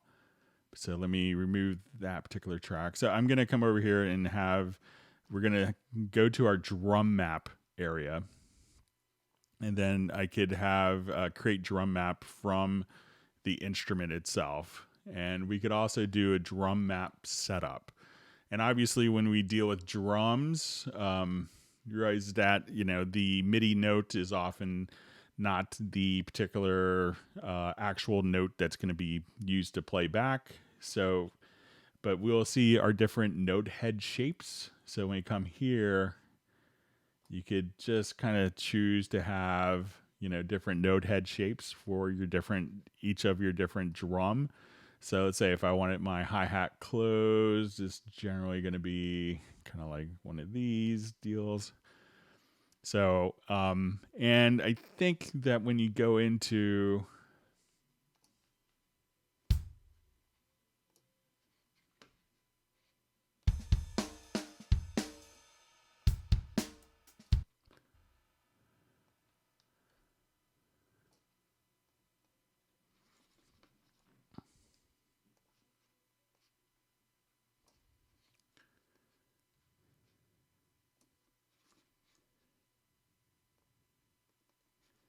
and let me just see if one of these will just kind of work for this. But I haven't set up the drum map, but there's different presets as well.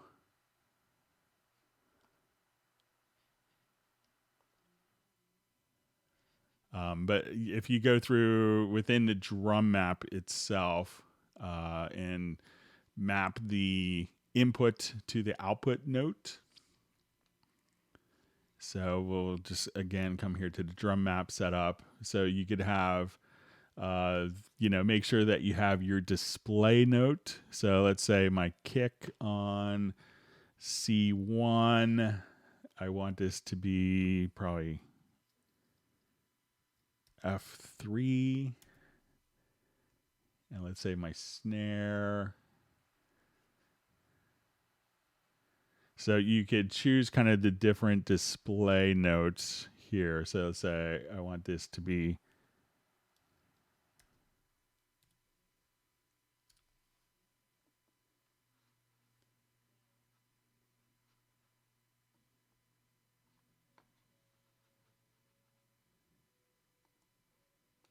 so, and now kind of as we go to look at, or you can see I could have like the snare kind of broken down. So if you go through each of these and kind of map those and save that within the drum map, that will automatically kind of get mapped for the typical drum and percussion notation. All right, so question. Hello, Greg. Is it possible to have more than one generic remote being used at once? Example, I want my Midas M32R mixer, Mackie MCU protocol. Yeah, you could definitely use multiple generic remotes or multiple controller devices. So it's pretty typical. So what you do is just go to your studio setup. And it's a bit subtle here. You click on the plus sign, and then you can see all of your different remote controls. You could have generic remote. You could have a Mackie control. You can have a Yukon device. You could have a Yamaha Nuage. other ones. And then you could run, it's not uncommon for people running 3 or 4 different controllers for different types of tasks. So,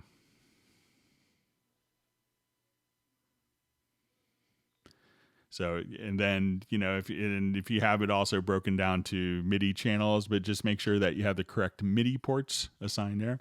So you could use your Akai, use your Midas together without any problems.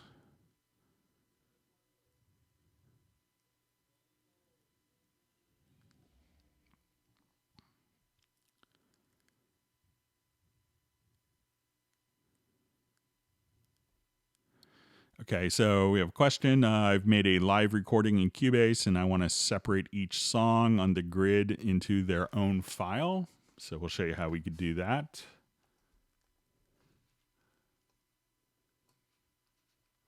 Thanks for all the great questions from everyone. Hope everyone's learning something.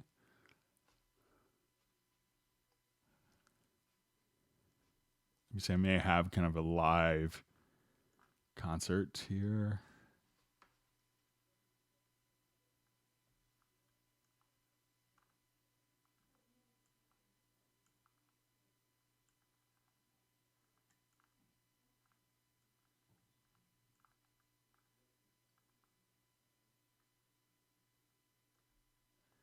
All right, we'll pretend that this is a live concert. Sorry about that. I thought I had a kind of a more of a classical concert that could work with that. So let's say we have a live recording and everything is in one particular file now. So what I could do is I'm going to set up a marker track.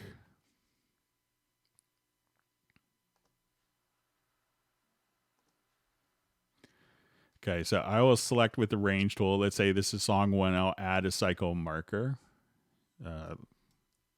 And I'll hit the letter P.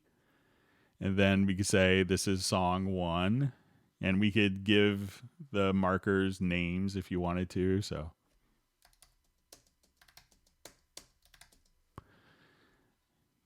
and I would kind of do the same thing for each. So hit the letter P. And there's a preference that's handy for this that someone asked about on Facebook this morning, I'll share with you guys. So if you go to editing, you could say range selection or cycle follows range selection. So in this case, once I have that checked, I could come here, put my cycle, and then the left and right locators will automatically be populated without having to hit the letter P.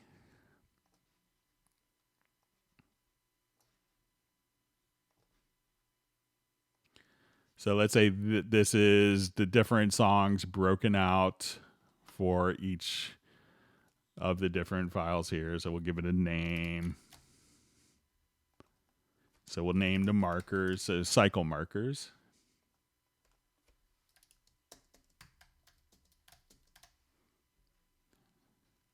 I get to type in silly language. All right.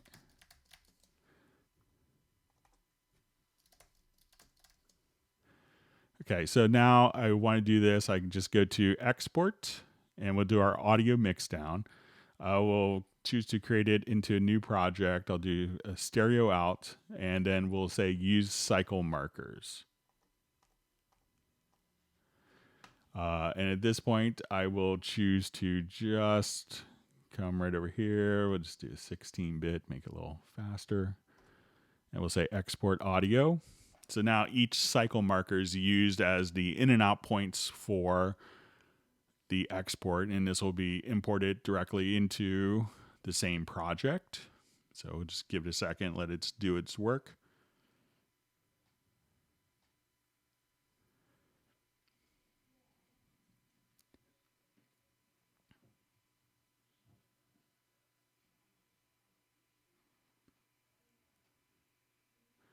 So we'll still have the original file intact.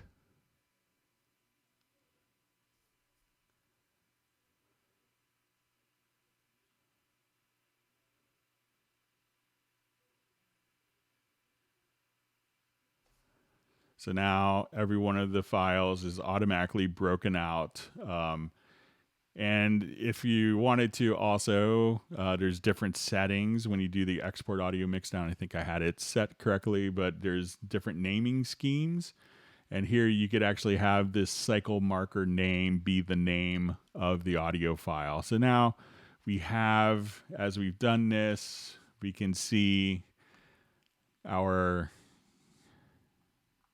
individual files that were extracted based on the cycle markers from the original file. So that's going to be completely intact. And now we could just work with these particular files. And you can do that for multi-track, for a stereo mix, no problem with that.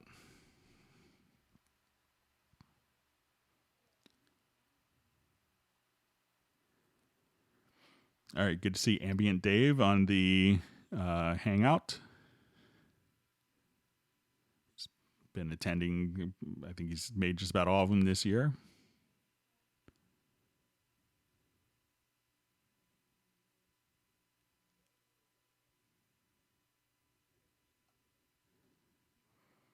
Okay.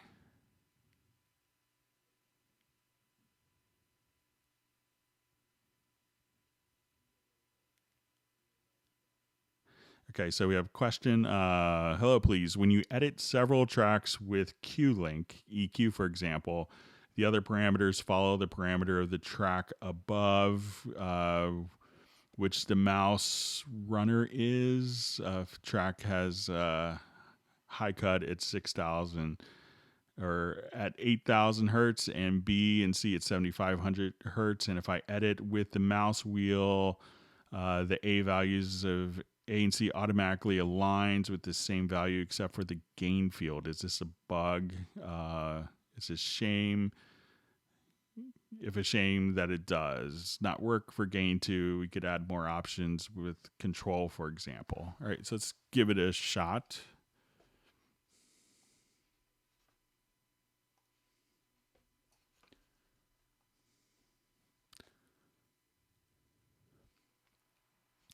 Okay, so I'm just going to activate Q-Link.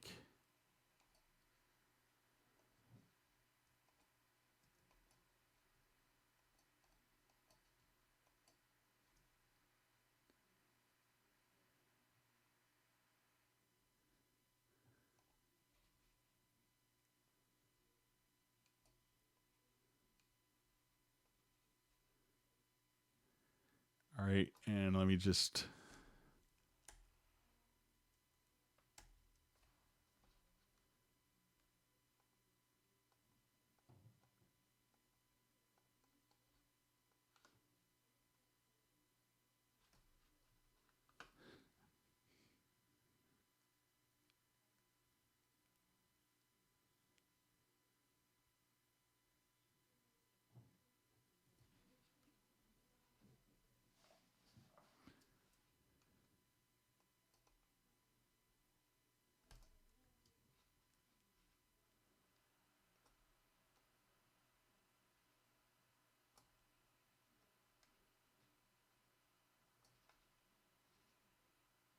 see if I can get this to work.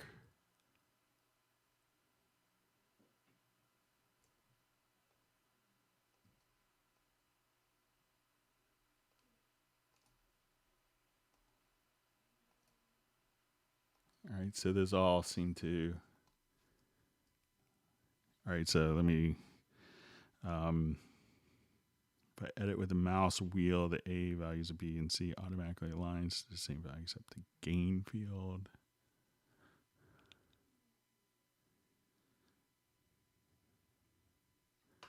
Okay, so let me just adjust here.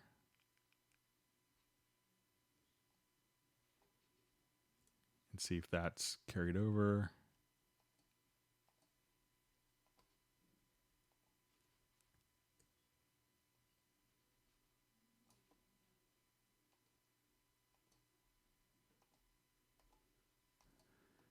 All right, so it seems like it's kind of working as expected to me.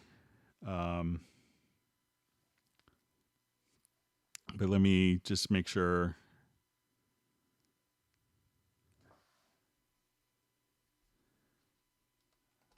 I'll select all these again. I'll try using the mouse scroll wheel and see if that makes a difference.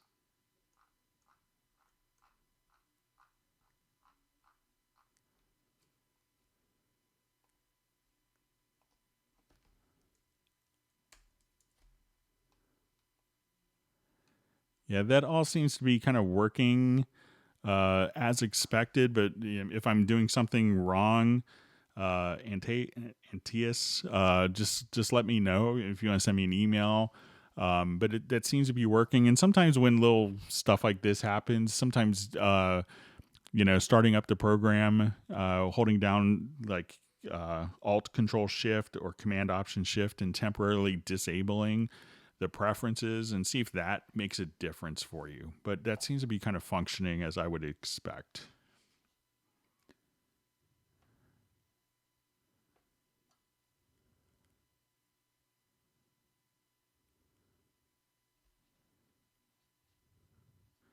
Okay, so we have a question. How do you set up spectral layers as an editor in Cubase and then send files to and from?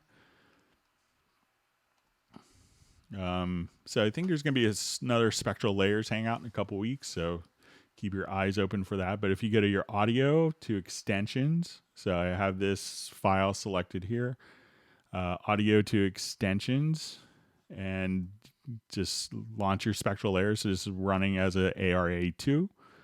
And then you could do all of your spectral editing here.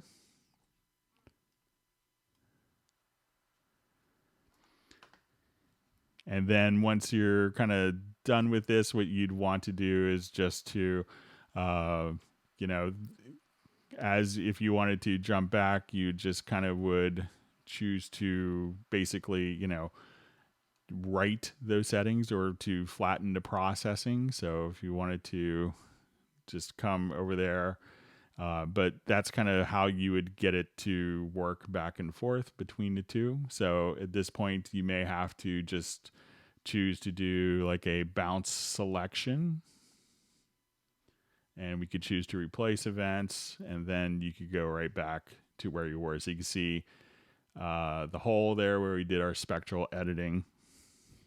So that's kind of the typical workflow that you'd run into. Okay.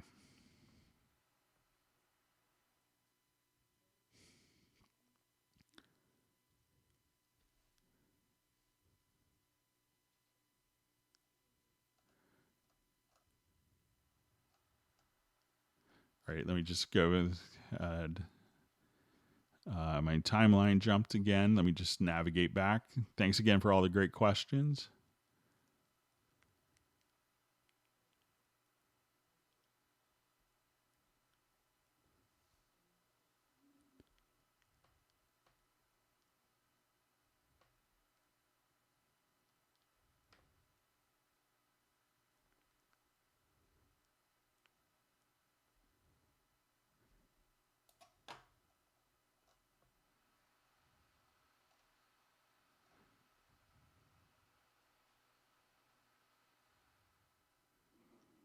Okay.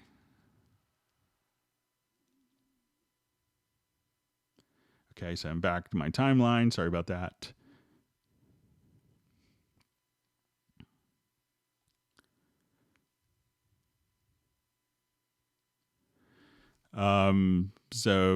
Question. Hi, Greg. What's the best approach to programming drum beats with third-party drum libraries? I have a nice bunch I would love to use. What I would do, using kind of any tool. Just do a new project here. So let's say if you wanted to, program something, and I'll try not to use Groove Agent again, but let's say if I have a kit in Halligan Sonic SE.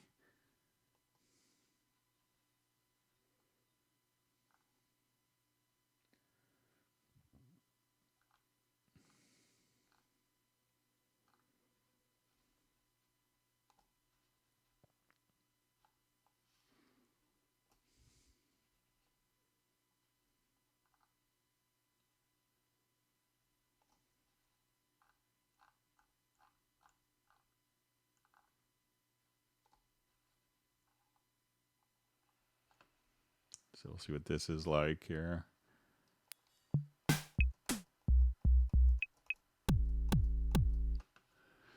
Okay, so I will just go ahead and we'll get our drum map name here. So let's just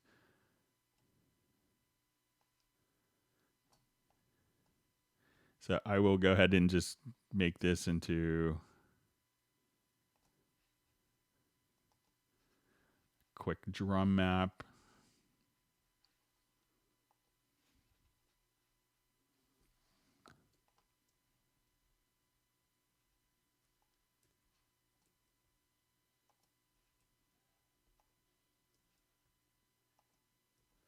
Okay, so let's just say I'll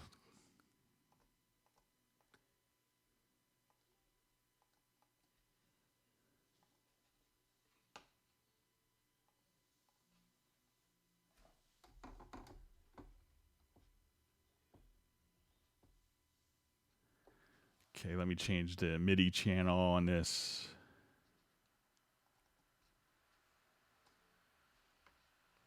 My drum map quickly, or I'll just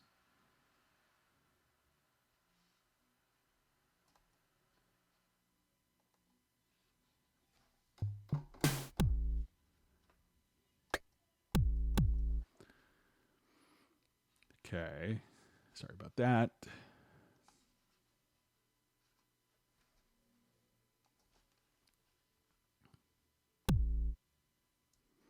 So I'll just put this into a quick loop.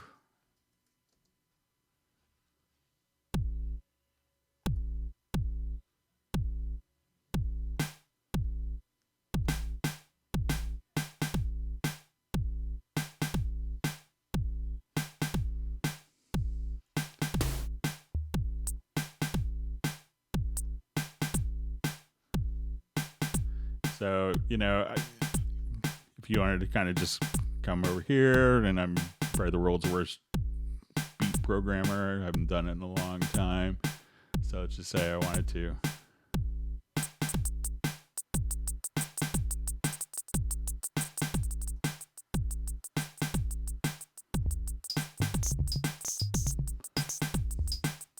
So let's say just nonsense. But once you have kind of that one bar set up, and if you have multiple drum libraries, set up, you know, your one bar here, and then just export it as a MIDI loop. And then when you export it as a MIDI loop,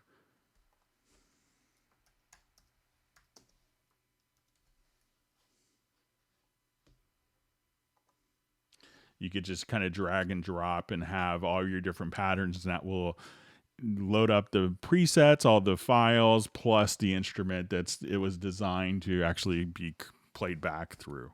So try just once you have something programmed, just, you know, do a file, export MIDI loop, and then you could access all of your MIDI loops directly from your media bay. So once you kind of go home, you could see all of your user presets for different pattern banks, or, you know, MIDI loops, everything kind of laid out for you there, and you could just drag and drop it right in.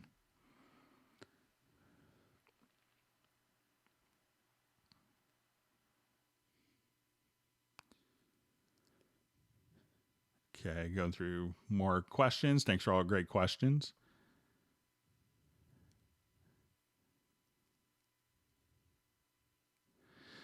So question, can I update to Groove Agent 5 from Groove Agent SE5?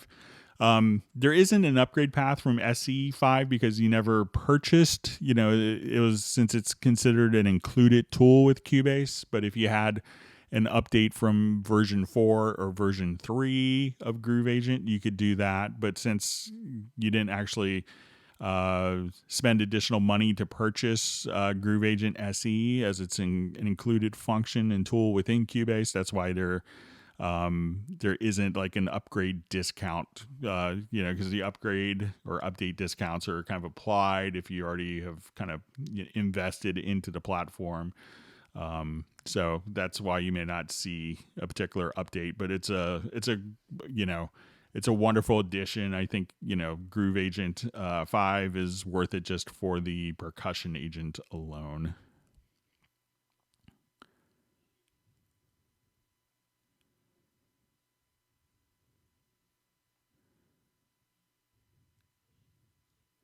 Okay, let's go through some more.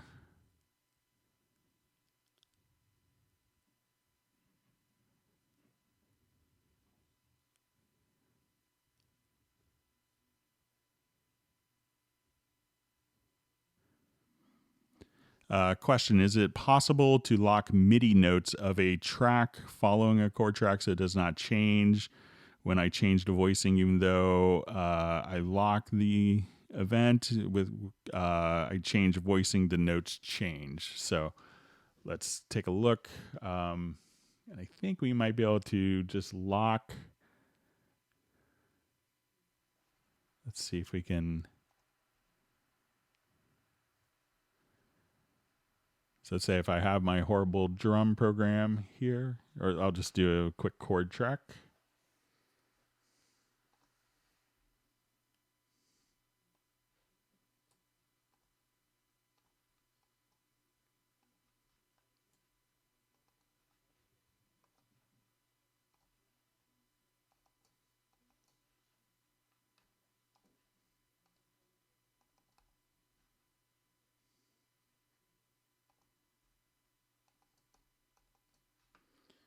All right, so I will just kind of drag these down here, and we'll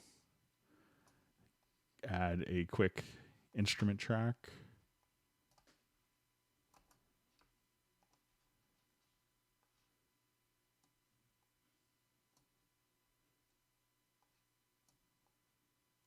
Okay, so we have these chords here, and I'll just open up the in-place editor so we could see it a little easier.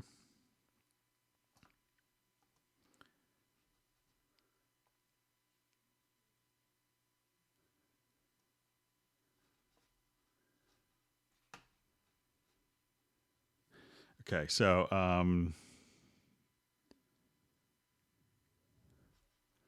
let's see what happens if we just lock the event here.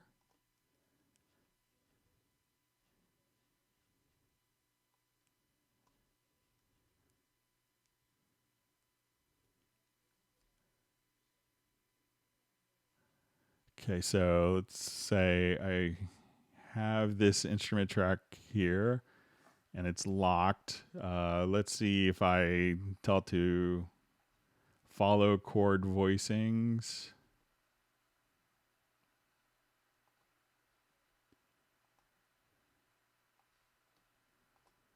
And we'll see if yeah, so it seems like it's still changing in the background there, even though it's locked. I'll kind of mention that to the developer and see if there's a better method of doing that. But I understand. I think that's kind of what you're trying to avoid when possible.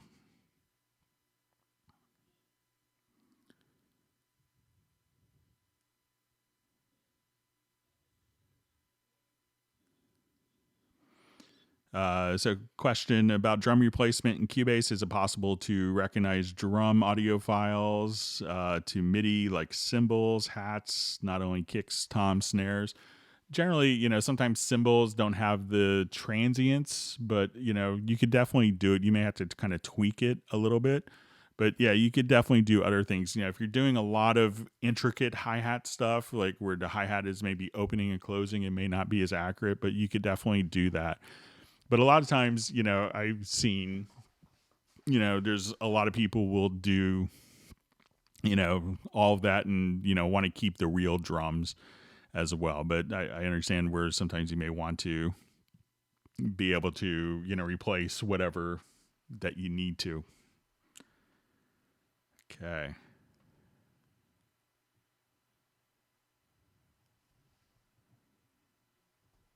Okay, so hi Greg, question. Would love to know more about the key editor chord editing options. Thanks.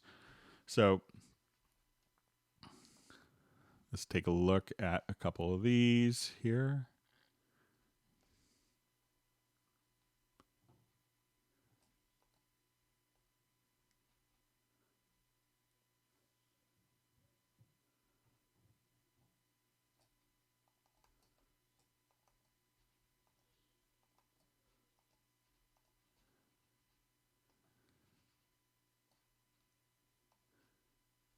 Sorry, it's still locked.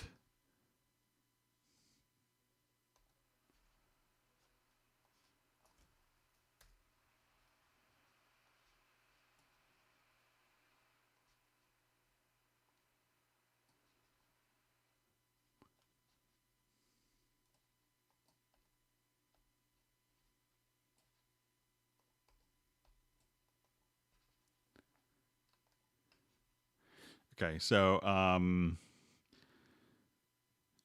there's so let's say if we have chords, one of the things that can kind of make a difference that a lot of people miss, if you wanted to select your chords, you could select multiple events. We could resize the chords.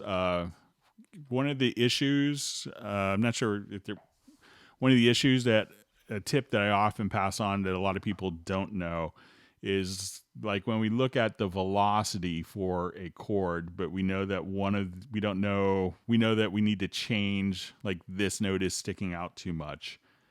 If you hold down Control or Command plus Shift, you could adjust the velocity and adjust the velocity of just that one particular note within a chord. And that's very helpful. But I'm not sure if maybe, Gareth, if you could let me know other editing options that you'd like to see. You could also see kind of the current chord analysis here. So as we go to play, you could see, and you may have to have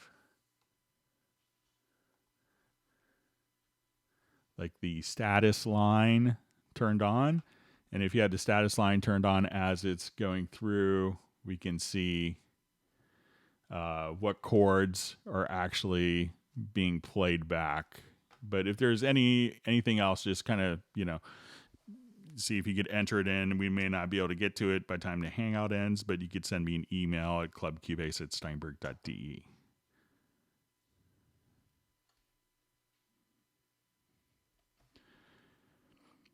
Okay, I've heard mixed professionals talk about a second master bus. How do I put one in Cubase 10 Pro?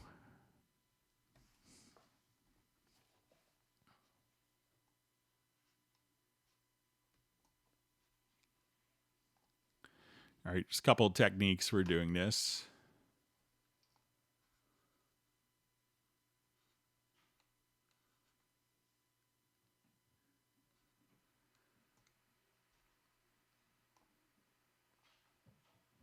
So right now we have everything going through our stereo out here. So I know some people will take all of their different processes here, all their tracks, and right click and add a group channel to the selected. So this way, I left the one track out apparently. So as you do this, we could have processing that could be independent here.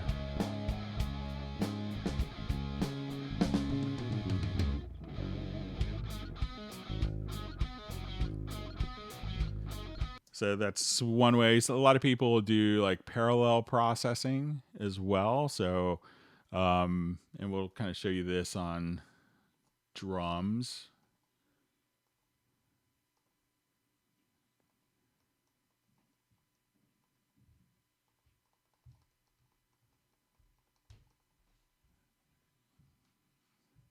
So I'll just revert it to be quicker.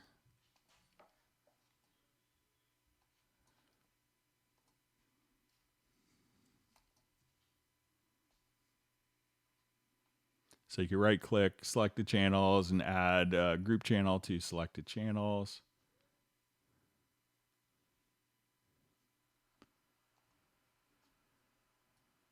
And then I could add another group channel.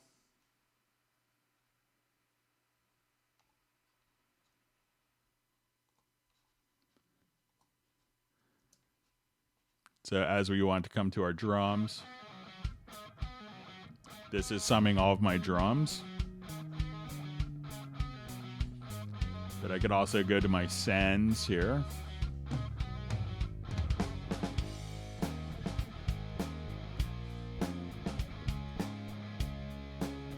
And I have my quick link on, so I'll send these all to group 2 as well. Turn them on.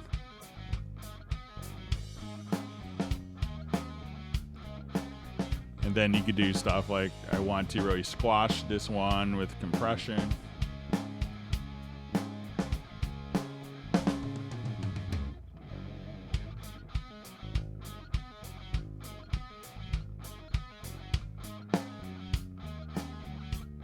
So you could have one that's kind of heavily squashed and kind of doing parallel processing. And if you want to kind of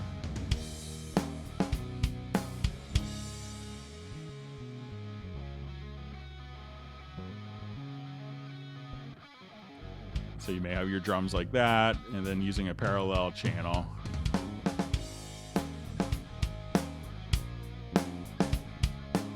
So you could use like this for doing more attacks, and this for more kind of impact, and kind of find a sweet spot that you want.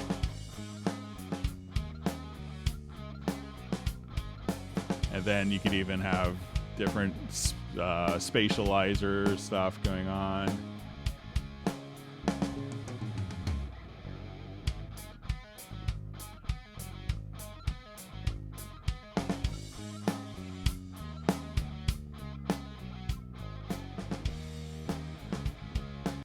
So there's a number of different techniques that a lot of people are kind of using. And sometimes, you know, someone gets a great sound once and they try to use that technique for every song where maybe it's not as applicable. So.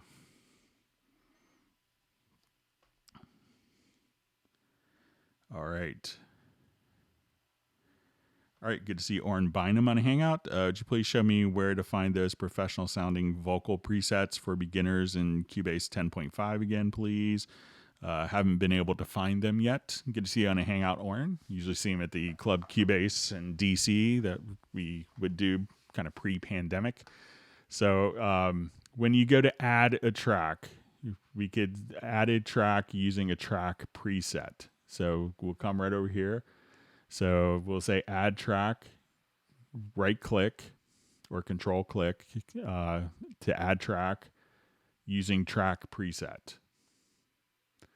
So once you're here, you'll have this. So you can say we want to do track presets for audio, vocal, and then here's a whole bunch of different, you know, and just because it may say female lead or male lead, it could obviously work for, you know, other ones as well. So let's say you want, you know, so don't necessarily, if it says rock vocals, if you're doing gospel music, it could still work, you know, wonderfully well.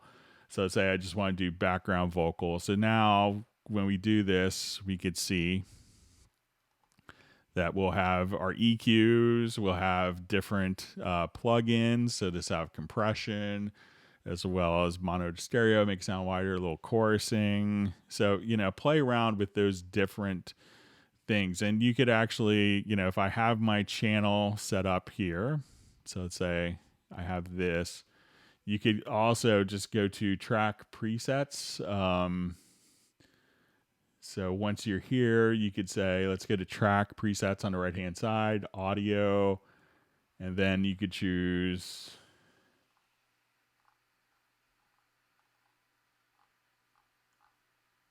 you know, for vocals or drums, you know, so whatever type of instrument that you want, you know, so I want lead vocals. And then you could literally just kind of, these will all be for lead vocals, and just drag it right over, and that will change all the settings for you. So you could just drag it right onto the track. And as I do this, we'll see the little arrow turn green, and then all those settings will just be updated, and you could try that out and just drag and drop different track presets to audition to see what works best for you, Orrin. Okay, hi Greg. Can you tell me how VST System Link works? So, a VST System Link was it's kind of set up a while ago, maybe around 2000s. It might be 20 years old already, or 20 years old at this point. But what VST System Link would allow you to do is we would see a lot of computers that would run out of horsepower. You know, at the time, because the computers weren't as fast back then. So we would see kind of different scenarios, and people said, why don't we make it kind of like, if in traditional recording studio components, we would say, okay, if we're working with this and we need 48 tracks, we would get two 24-track tape machines, and then you would synchronize them up. You'd lose a track for sync, but then you'd have 47 tracks. So basically, VST System Link allows you to connect two computers via digital audio connection. It could be an ADAT light pipe, an AES. It could be a SPDIF or a Toslink SPDIF or coaxial SPDIF connection. And the two computers could find each other. And it would take the 24th bit, so the very last bit of an audio file, and then use that to have sample accurate synchronization. So at this point, if your computer could only do, 50 tracks and you need to do 128, you hook up a SPDIF cable between two computers and you could just basically double the resources. So that was kind of the initial intention. And then we also added the capability to send MIDI messages so that we could have 256 MIDI channels, so that, computer B could be hosting VST instruments, and computer A could be sending MIDI to it over VST System Link. So that's kind of the intention, was to kind of have ways of having like your older computer work with your new computer for dedicated tasks. So that's what VST System Link was.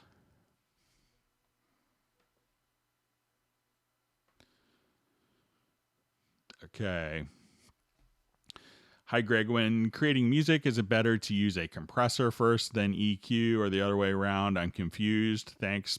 Whatever sounds good. It's there's a lot of, I came up kind of, I was working in studios in New York in the 90s, and, it was always, everyone, and there was like, definite protocols, but no one ever really questioned why. So some people will find it, compression and then EQ will work great. And the next track, it may not. But, there's a lot of people that, it's like, why do you use that EQ on a bass track? It's like, oh, because everyone uses that EQ on a bass track, but there's not a real good reason why.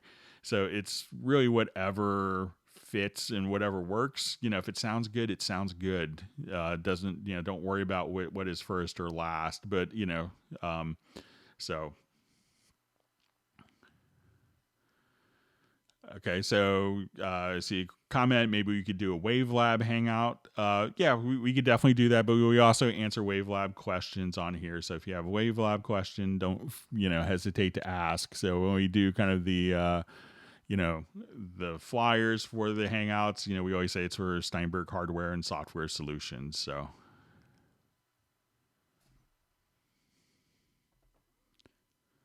Okay.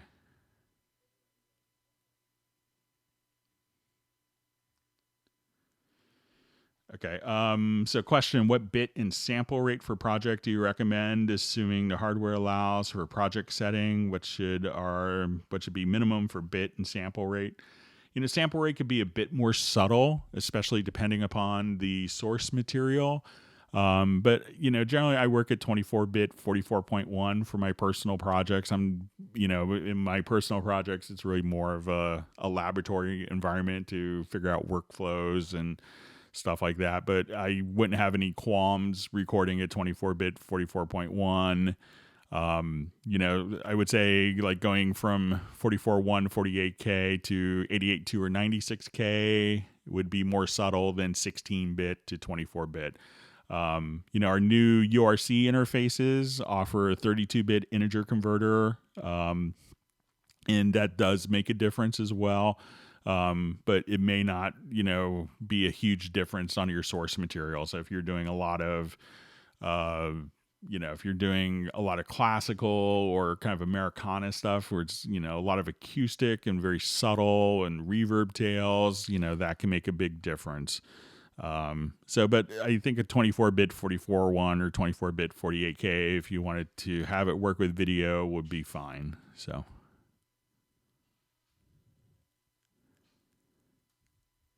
Which beat program is the best? I think the drum editor in Cubase is pretty fabulous, so check that out. But you could also, a lot of people miss that there is a dedicated drum and percussion plugin for doing beats.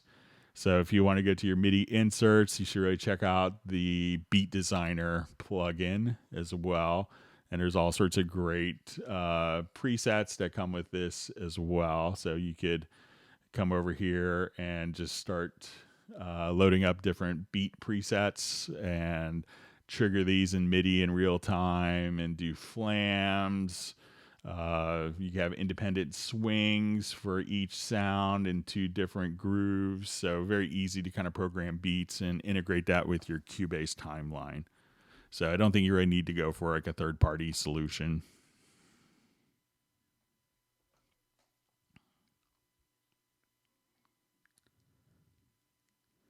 Good to see Charles K on the Hangout.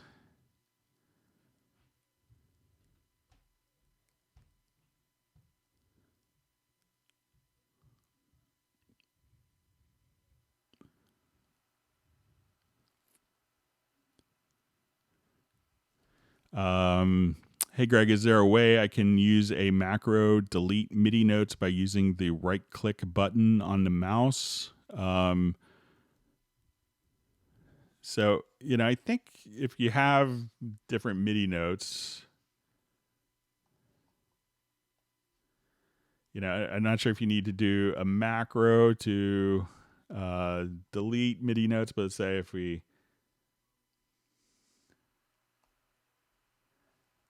if I have a whole bunch here, I mean, you could select notes and hit the delete key or use, the eraser tool to delete notes. I think that's pretty fast. And, if you kind of do that a lot, you could just kind of come over here and like your eraser tool is just 5, so if you hit 5 on your computer keyboard, select, click, and then if you just tap your right mouse button, you can go directly back to your main object selection tool as well.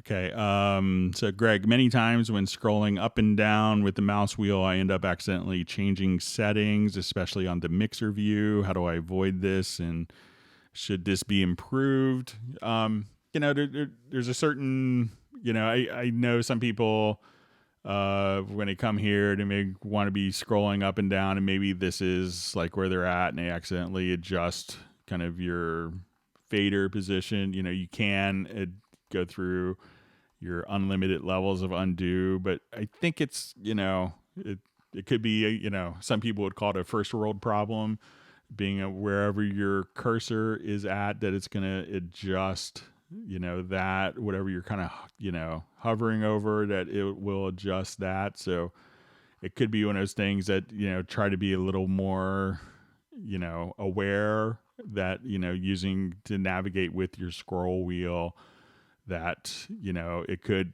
wherever you're at, it could be affecting. So I haven't really had a problem with it. So.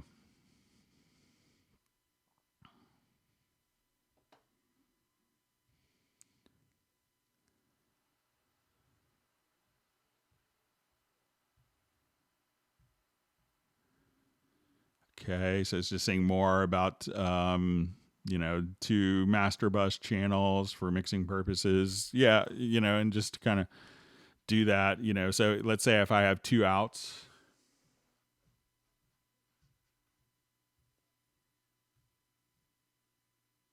I'll just go to my studio setup. Let's go to my audio connections. I'll go to my outputs. I could add a bus here.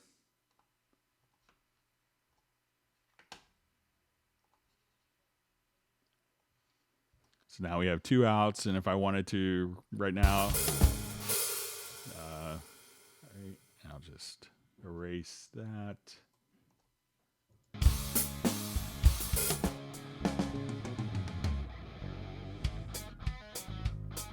So, if you wanted to send everything, to a different group or to a different output as well, just kind of come directly here to your sends. We'll select all of our tracks, go to your sends, and send it to stereo out 2. So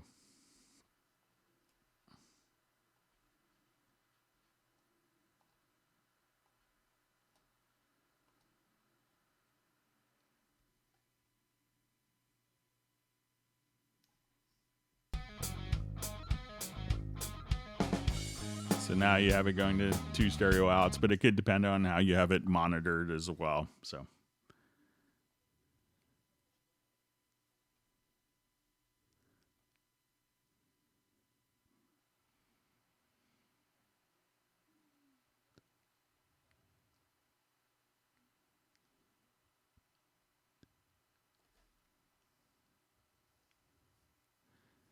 okay, so question, Guten Tag, Greg and gang. I have a problem with an Alesis Q88 sending continuous data to a selected track. I would like to prevent this from happening. Can I tell Cubase not to receive continuous data? So when we come over here, sometimes controller keyboards can get stuck in sending out MIDI information. So go to your preferences. And we'll come over here to MIDI filter. And then at this point, you could choose to, what type of controller that you want it to be. And you could select the controller here as well. So you could just navigate to see all of the controllers. And, if you don't know what controller it's actually spitting out, just come to a MIDI track. And as a MIDI plugin, you could just put it into the MIDI monitor. And that should give you an idea of what MIDI controller that it's spitting out. But just go to your preferences, to MIDI filter, and then you could choose controller and what controller, and if it's on a specific MIDI channel that you want to filter out.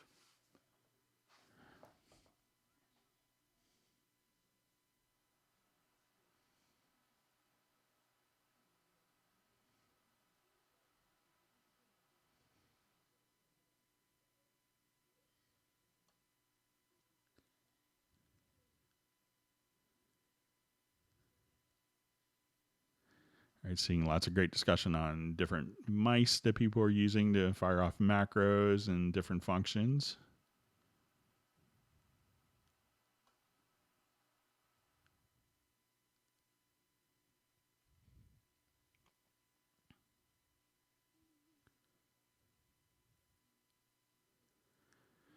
Okay, so we had a question. Is there a way to add gain and filter knobs, specifically utilizing the generic remote?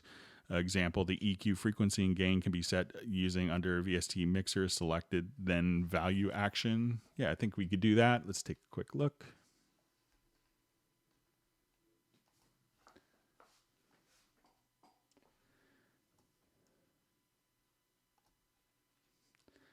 So we'll say we want our controller,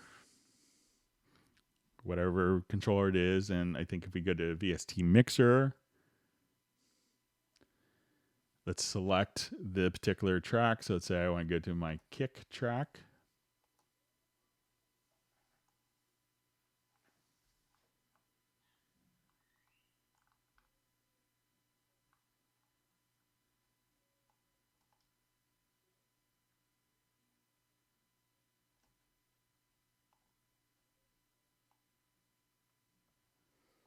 And then you could just see your EQ on, type, gain, frequency. All the parameters will just be, so you could set up your generic remote just to control those particular parameters.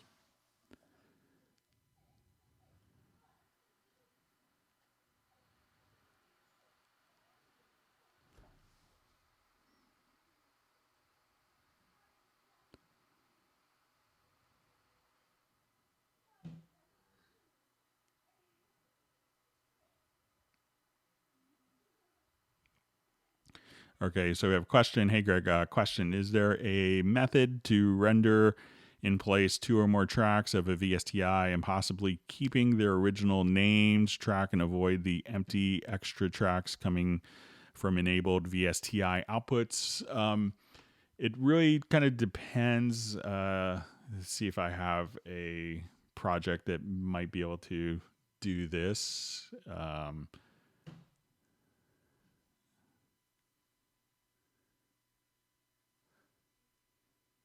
me just find a project quickly. Here we go. Okay.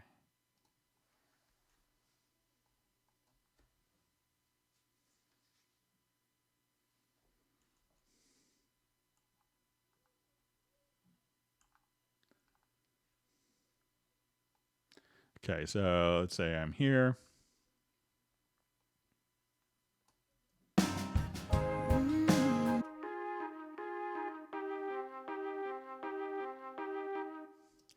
So, kind of the render in place may add different tracks, but let me just try something here. I'll just try going to my edit menu. But it may have different settings depending on what you're rendering exactly. So let's say if I go to my render settings and I just want to try dry, let's see if this will create. I think this may automatically kind of create those. So that's kind of how it works with instruments that are mapped, to where you have multiple outputs, not necessarily multiple instruments, but when we go to our mix to do this. So I know a lot of people have kind of migrated to working less in a multi-timbral mode in instruments like Howling and Sonic, and it could be a reason that why this is, but it's hard to know exactly what outputs that's actually could be routed to multiple outputs, like especially for like drum samples and stuff like that. So try to not, maybe do less multi-timbral work. I've been kind of, lobbying for that internally for a while as well, of some way to have a little better control of that.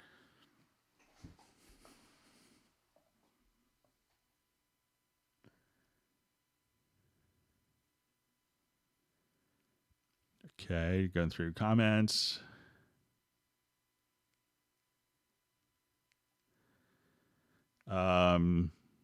So just seeing a comment. Let me see if I could find a question. I see my question was too difficult. It appears you skipped it. I will write Yamaha support for a solution. Thank you. Let me just see if I could circle back. Sorry. Sometimes when discussion gets more active, it's easier for me to kind of gloss over a question. Let me see if I could circle back.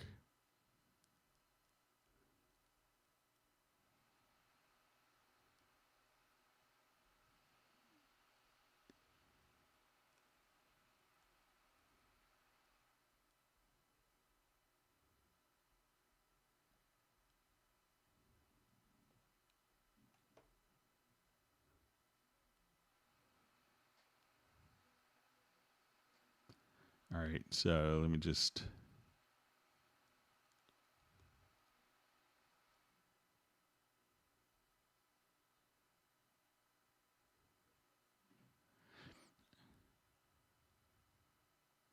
Okay, so I think this is DJ True Flava. If you want to email me your question, I'm sorry if I missed it. But if you want to email me that, I'd be happy to make sure it's in the next Hangout. Sorry about that. I try not to intentionally skip questions, and I'll try to tackle anything. So let me just move on. Sorry if I missed it.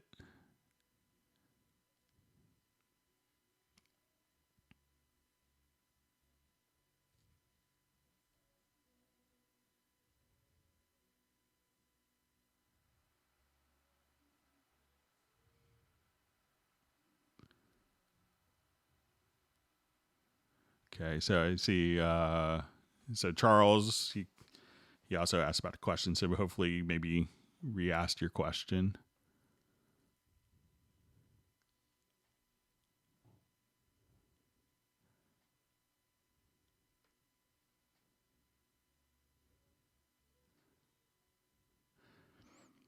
So we have a question: does Cubase have the best audio quality? It's always very important to our development team and product planning to make sure that they're kind of doing as much as they can with the audio engine to not affect the integrity of your audio and to kind of maintain it. So I think it is, we've had lots of people do comparisons and we've done comparisons with other programs, and we've always been very happy with how Cubase has came out, and a lot of people are kind of shocked taking the same files and realize that that they hear a difference. So I think Cubase is a wonderful sounding program. So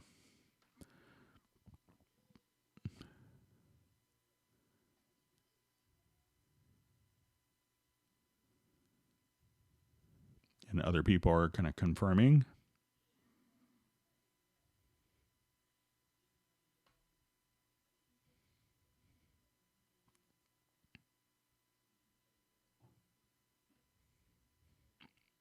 Okay. All right, so we have a question. Any ways you can add new tracks to the project with the default input gain value of minus 16 dB instead of 0 dB or else? When you go to add tracks, it's always going to be kind of a default. What I've seen some people do is just make a track preset. So they come here, let's add an audio track. And once you're here, you could have the gain down and then save that as a track preset. Just right click, save as track preset, and then you could start with a track preset. And then every time you do that, you could just start with that particular track preset. But there's no way to have the default automatically be set to minus 16 dB when you do that. So probably a lot of people would be upset with that. And it's like, why does my mix sound really wimpy?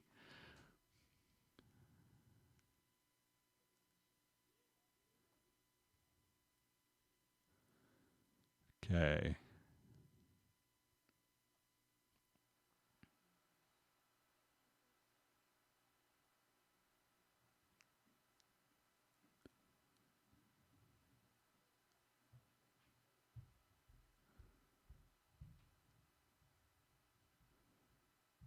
Okay, just kind of going through different comments.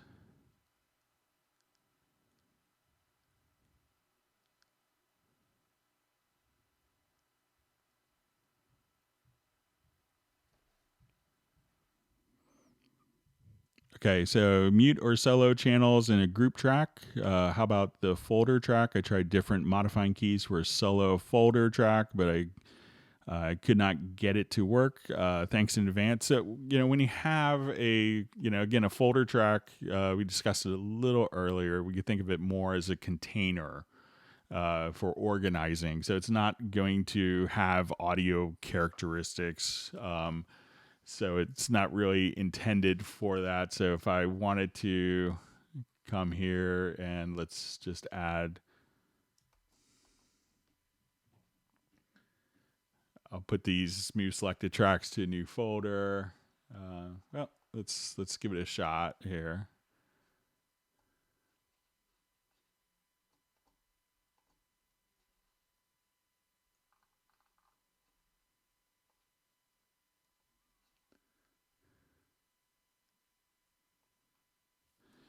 Okay, so it says meter. So in a group track, how about the folder track? So let's say if I have my folder here.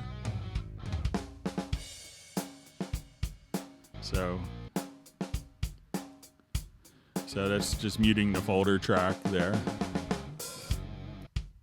and just hitting the letter S.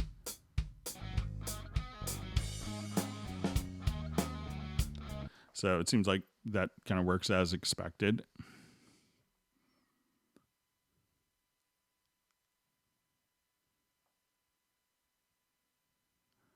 Okay.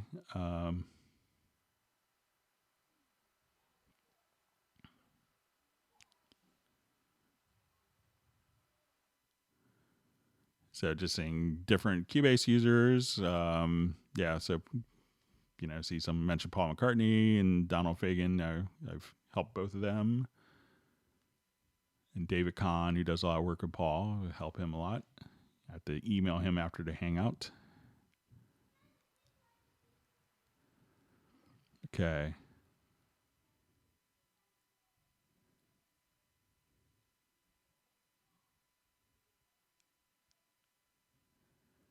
Okay, so we have a question. I am a Reason 10.2 user for many, many years. I think Cubase, maybe the first year when it started. My question is, can I get a cross-grade price?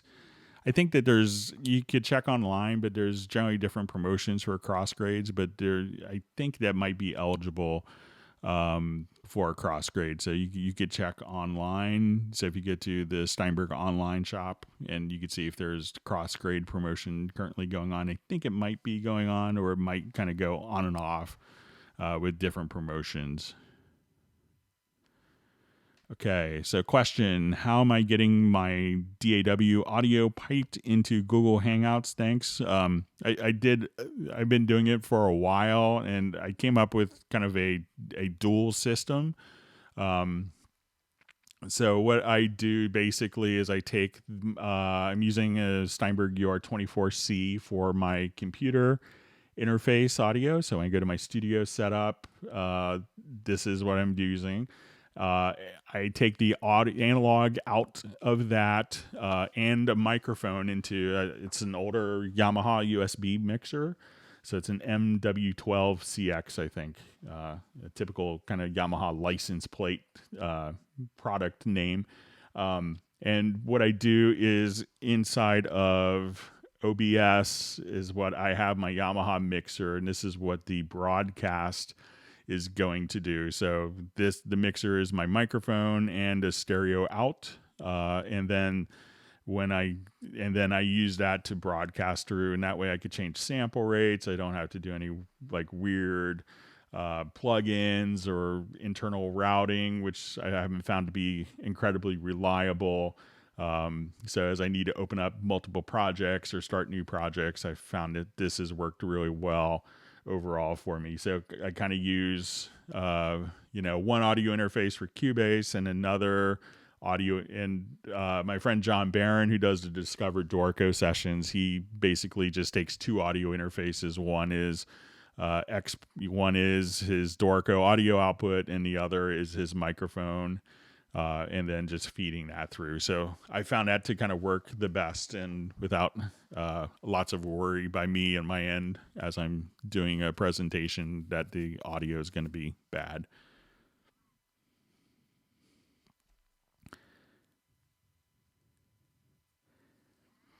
Okay, so question, are there any default mastering insert preset chains, compressor, EQ, etc. for the stereo out to start as a baseline?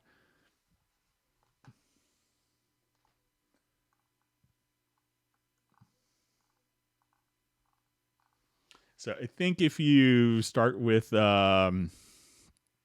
I would do is like just do a new project, and if you go under mastering, you could see like a stereo mastering template. And then we could see kind of what they have in this particular template setup. So, but I don't think there's a whole bunch of mastering presets, but you could definitely make them. But let me just see if there's like different track presets, maybe.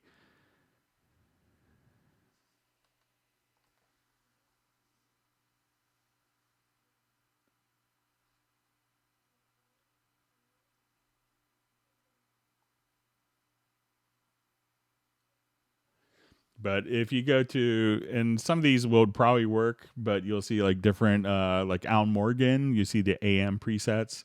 So try some of the drum and percussion ones, and I bet you'd find, knowing Alan, that a lot of these would work well for, where you have kind of the bus compressor. So I would kind of play with some of those. I think that would get you started in a good way.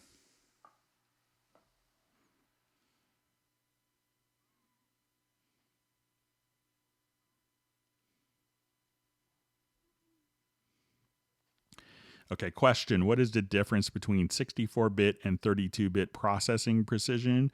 In theory, 64 will sound better, but we don't hear any difference. Can you explain it in a practical test? It can be very subtle. With Cubase 10 or maybe 9.5, we knew that there was going to be some 32-bit integer audio hardware coming from, and that we did in conjunction with our colleagues at Yamaha, and they, because we're part of the Yamaha family. So to do this, we had to, actually record a 32-bit integer file. We had to actually write a new driver architecture because Core Audio doesn't support it, and most Windows drivers models don't support 32-bit. So when you have a 32-bit audio capture, you need to have a higher resolution to have the actual processing not truncate or take away from the 32-bit original word. And that's why we went to the 64-bit floating point double precision. So you may not notice it so much on like a 24-bit recording, but when it first came out and I got when it first was released, I have a mastering engineer friend of mine named Greg Lukens, who's kind of a legendary guy in the audio industry in the United States. Probably has the best ears of anyone I know. And he's a blind mastering engineer. And I just did a mix down file, and I couldn't hear like a huge difference personally. I don't have golden ears. And so I did a mix down file of the same project, and I sent one that was mixed down as a 64-bit floating point precision, and one that was the same exact settings that was exported as a 32-bit floating point precision. And I just sent him two files. And I was like, tell me what you think of these two files. And he's like, this one sounds better, but I'm not sure why. He's like, it's subtle. And, in all fairness, he has Meyer X10. So he has probably, $170,000 of speakers in his mastering room. So it is like the ideal monitoring environment. So you may not hear it on like a Yamaha HS7 or an HS5 or a KRK monitor. But he's like, this file sounds better. And he's like, I don't know why, don't know what it is. And, he's like, what did you do? And I was like, oh, this one is a 64-bit precision. He's like, yeah, it does make a difference. So he's like my blind mastering engineer test on stuff like that when I'm not sure. So send it to him, and immediately called me up like within 3 minutes of downloading it, and he's like, yeah, this one's better. So that so it may be subtle for a lot of people, but it's also very critical when working with 32-bit integer audio files. All right, so let's move on.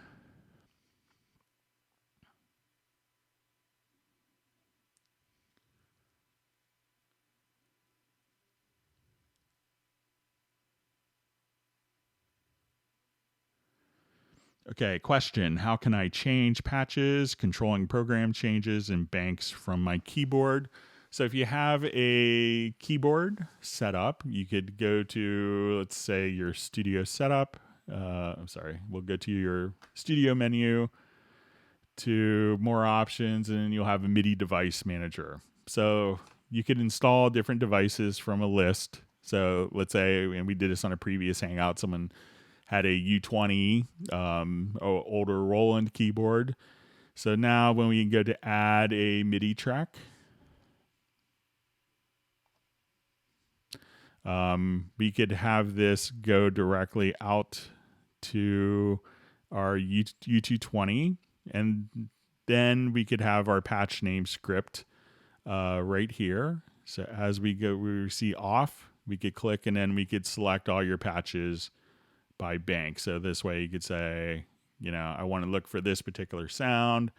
You just select your MIDI, and at that point you could see all of your patch banks. There's a number of different patch banks that come with the program. You could make your own. It's just a text file. So a lot of the Yamaha keyboards have it. So Yamaha's been great at keeping that supported so you could access all your sounds and see them by names.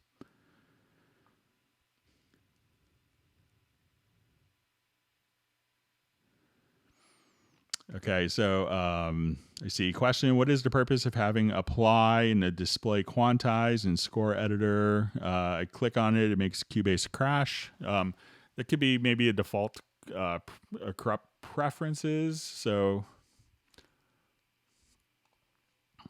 when I wanted to, let's just come over here and let me just find a.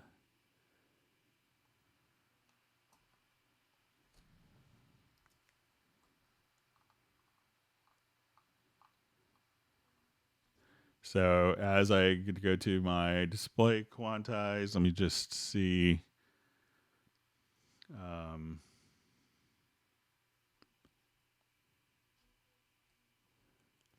I'll just.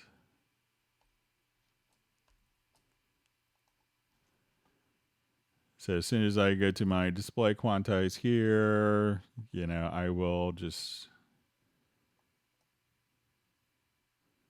say smallest is going to be quarter notes. So I don't have any crashes with it using. So, but try to see if you reset your preferences by Command Option Shift or Alt Control Shift as you start Cubase. Hold that down and see if you choose to disable preferences if that makes a difference for you.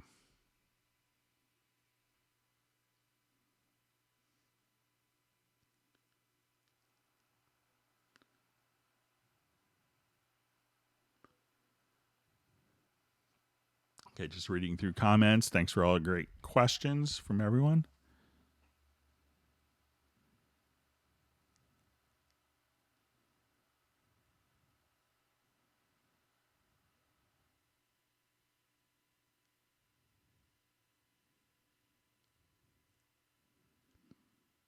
Okay, so we have Michael from Weatherford, Texas. Good to see you in a hangout. You probably were on a long time ago.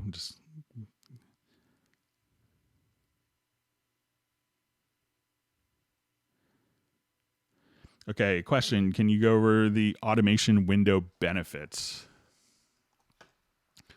So when we go to our automation panel, which you get access by hitting F6, this is going to allow you to, there's different automation settings that a lot of people miss. One is, to show data on tracks. I always remember someone being incredibly angry at me for representing Cubase because when they couldn't understand the automation at all because they wanted all the automation to be on top of the event. And when they would draw automation in,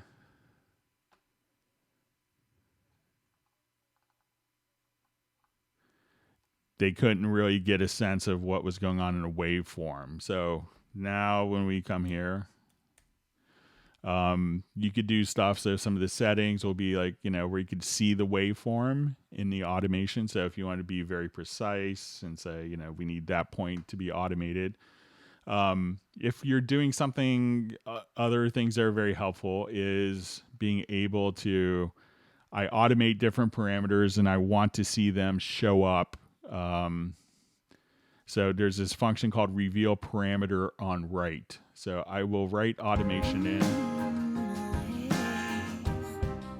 And now that I've done that, every single parameter that I automated will just automatically be exposed and visible. So I don't have to go hunting through different automation parameters. We could set different fill modes. So let's say if I'm doing an automation for a particular project and I haven't gotten to I spent the first half of the song in the first pass, just setting static levels for drums, and I'm in the third verse and I get to the bass.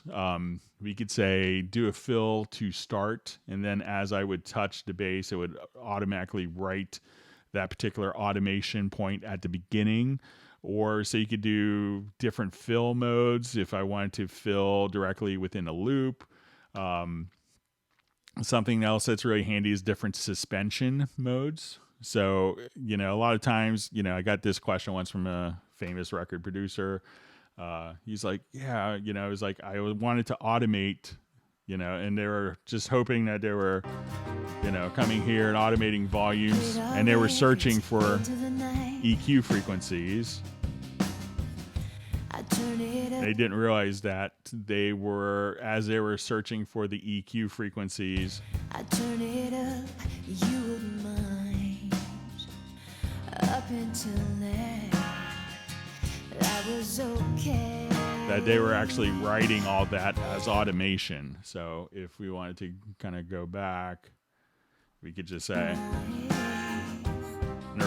they're horrified that they just wanted to automate volume, but not EQs or plugins at that point. So we could have suspension of reading and writing of different plugin parameters.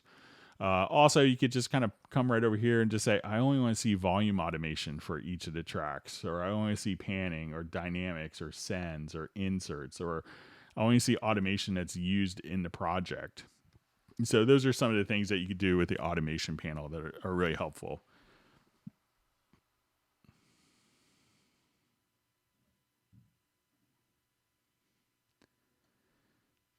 Okay.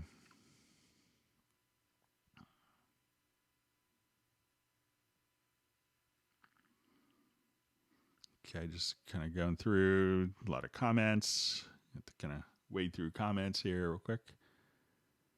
So I see Michael just asking, hoping my family and I are safe and well. We're doing great. Thanks. We're just being very boring and staying in.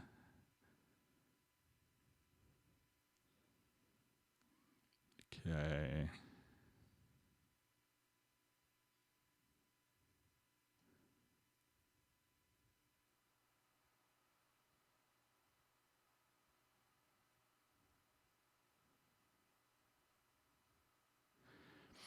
Okay, so see question from Jeremiah. Instead of using inserts on every track, how can I use sends to minimize all those inserts?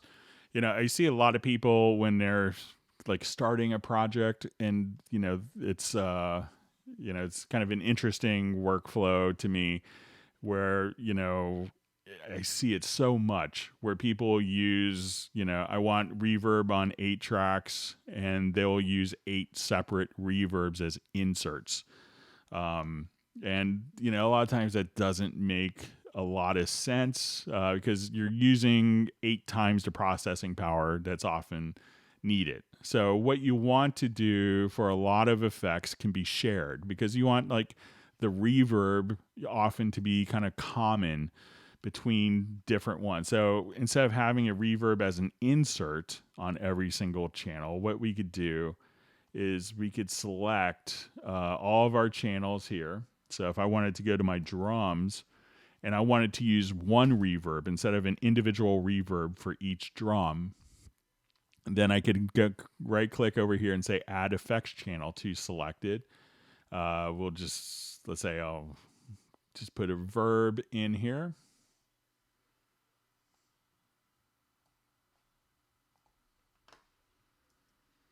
So now I will, as we come here, I could have one reverb with varying amounts of the reverb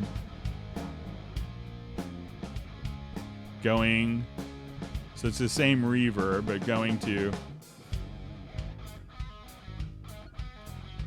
instead of going to 8 separate reverbs, it's going to one reverb on the return channel. So that makes a lot of sense. And once we do effect sends, it also gives us the benefit of kind of an age-old trick of EQing your, EQing the effects return channel, stacking different plugins. So someone I remember said, oh, I want to really have a compressor before my reverb. Just go to your effects return channel that you added and just add a compressor.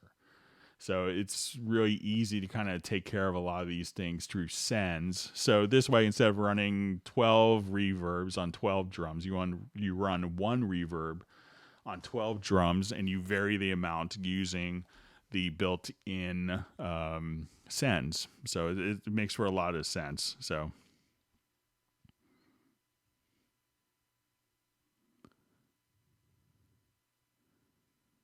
So a lot of times people use inserts, for compressors and EQs, sends for delays, and for reverb, and maybe like flanging, chorusing.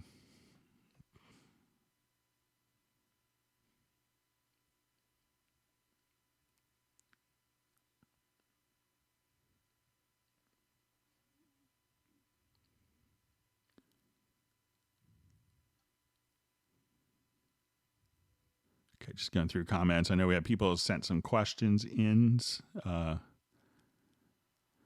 we'll get to those in just a minute. All right, so we have a question: how to set up VST Connect Pro inside my home network. I'd like to record someone with VST Performer on my laptop connected via wireless LAN while I'm on my main PC with VST Connect Pro connected via LAN. I think both may need to be connected via LAN if it's on the same network. So if you have the capability of running a wired Ethernet connection out to the laptop, I think that would do the trick for you.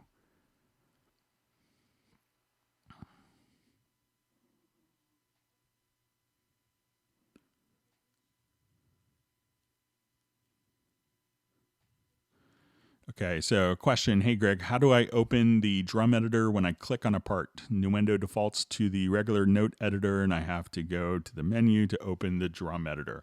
It really depends on if the track is set to output to a drum map. So there's a preference for this. So if you go to preferences, and I think it's going to be under editors or editing MIDI.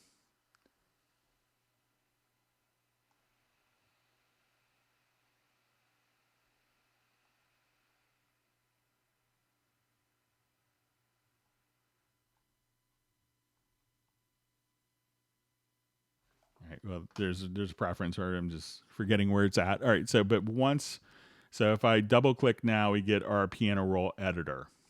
But when I have this going to a general MIDI drum map, or just to a drum map in general, now when I double click, it'll launch the drum editor. So just make sure that you have a drum map assigned, and that's usually the trigger that will cause it to launch into the key editor or drum editor for MIDI parts.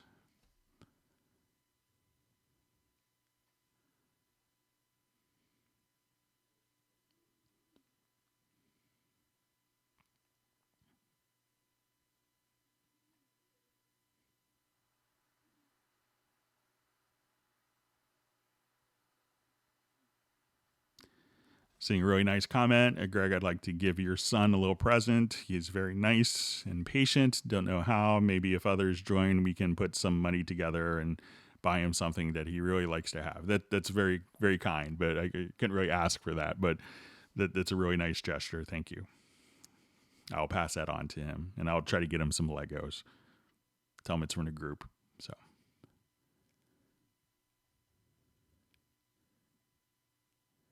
Okay, just going through comments.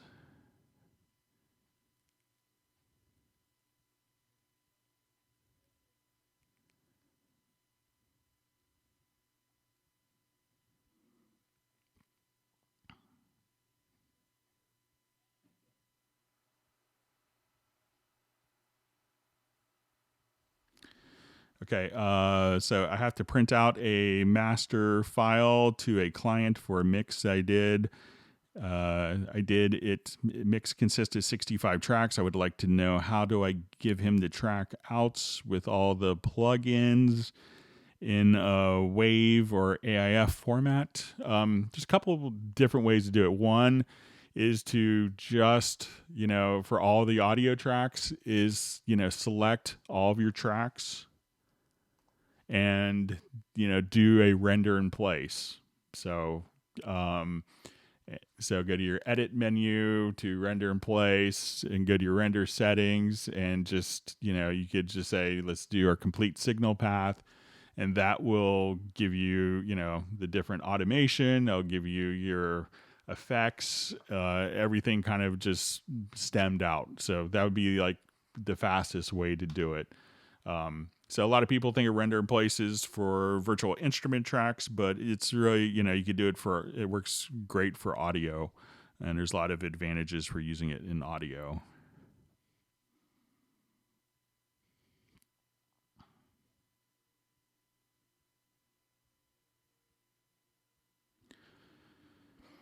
Okay, so we have a question. Every time I press solo in an effects channel, all the channels that send signal to this effects are soloed too. Is there a way to listen only to the effects channel? So I think we still have my horrible reverbs that I've done.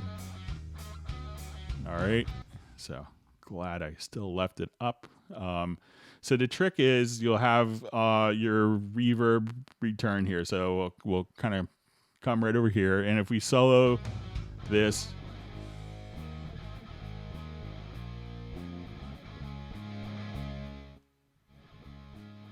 so what you want to do, I'll just do it in our example here.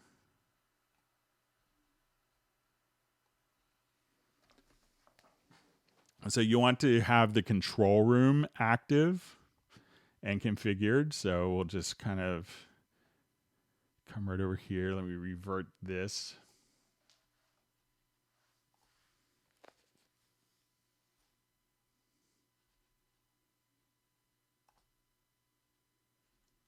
All right, so sorry about that.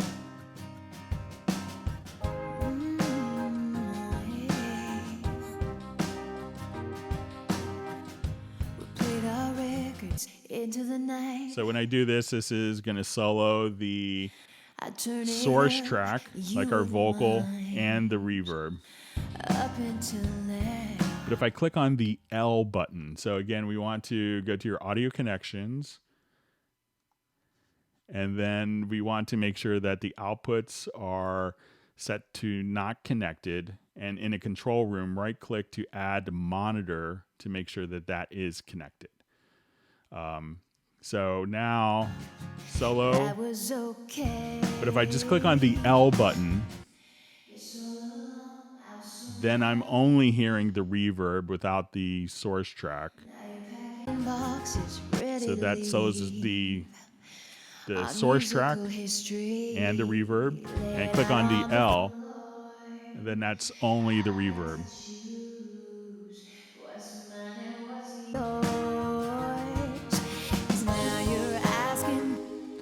So just press on the L button after you're configuring the control room, and then you should be all set.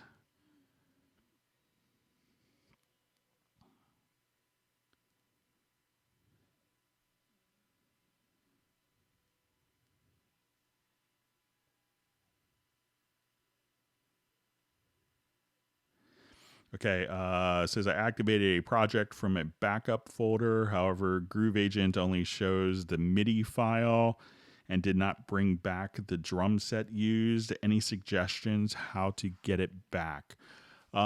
Usually that's always going to be saved within the project file itself. So make sure, it could be, I don't know if you had any changes on your system or maybe like a kit disappeared or something like that. But check that. But generally, I've never seen that happen. So, all right. So we're getting late. Let me go to my questions.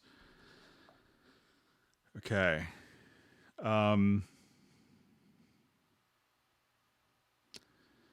right, so good. Open up project that we had prepared. Thanks everyone for great questions. I hope everyone's learning something new. And if you've learned a new tip or trick, or make sure that you give a thumbs up to the Hangout. That's always appreciated. And if you haven't subscribed to the channel, make sure you do that as well. So...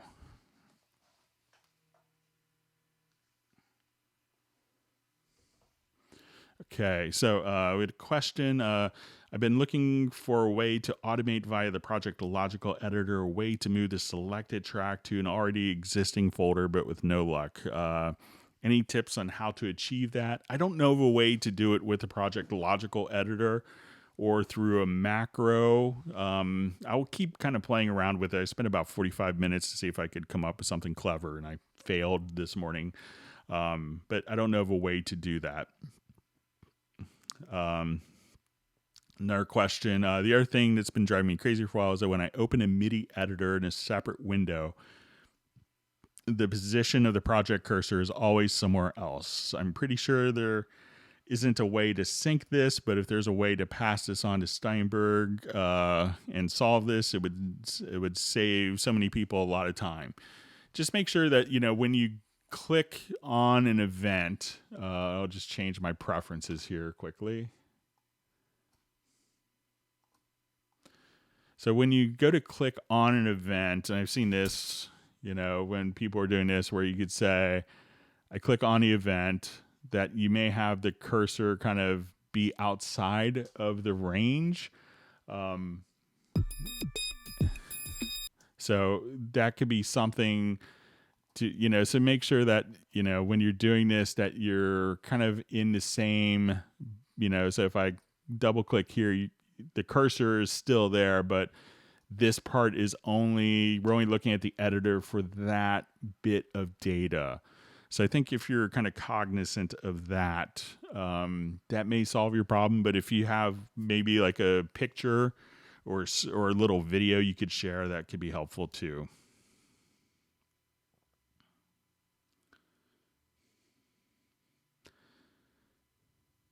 Okay, so we had a question. I think we covered this one with Groove Agent MIDI patterns, and that would be using the MIDI loops. So I see a question. When I first started in Cubase, I also used a digital piano that plays in 3 layers. So I had each note 3 times. That posed a lot of problems. From the moment I was aware of the problem, I found a solution for the piano. When I went to rework those older files, now there seems no way to remove the additional notes except one by one. Delete doubles doesn't do the job. So probably why delete doubles isn't working is because it's seeing it on different MIDI channels. So and we would see this with a lot of older MIDI controllers that would, transmit like 4 or 5 MIDI channels at one time without people realizing it. So if we go to look at a part like this, it seems pretty innocuous. Okay, just the MIDI part. But if we look at it in the list editor, so we go to MIDI to list editor, here we can see that basically we have a triplicate of every single MIDI event. And when we look at this, we will notice that when you do that with a controller, that you're going to see different MIDI channels here. Hang on one second, my son's knocking.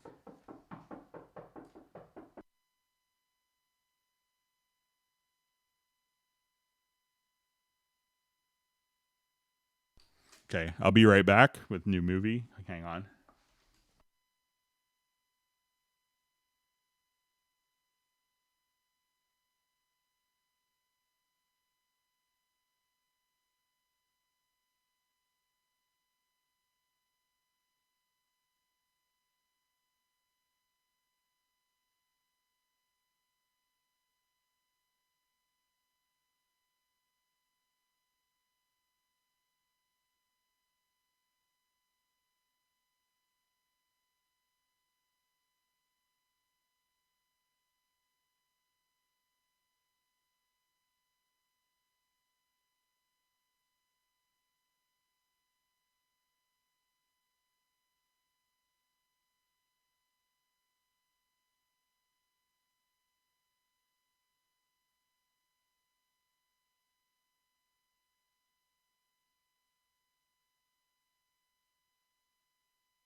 All right, I'm back. So when we look at our MIDI data here, we could see that we have, channel 2, 1, 3, 2, 1, 3, 2, 1, 3. And this is probably what your files would look like. You want to go to the setup window and come over here and make sure that filters is checked. Then once we're at our filters, we'll say event channels. So I'll select an event here. So let's say I only want it on channel 1. So I'll say this is event channel 3. So let's go ahead and do an event channel. So now all these notes are in MIDI channel 3. I will do Control or Command A and delete. So let's come over here, say no focus. And now I wanted to get rid of all of them on channel 2. So come right over here, go to event channels, select all, delete. And now when we come right over here, we could say no focus, and then you only have MIDI channel 1. So that should help.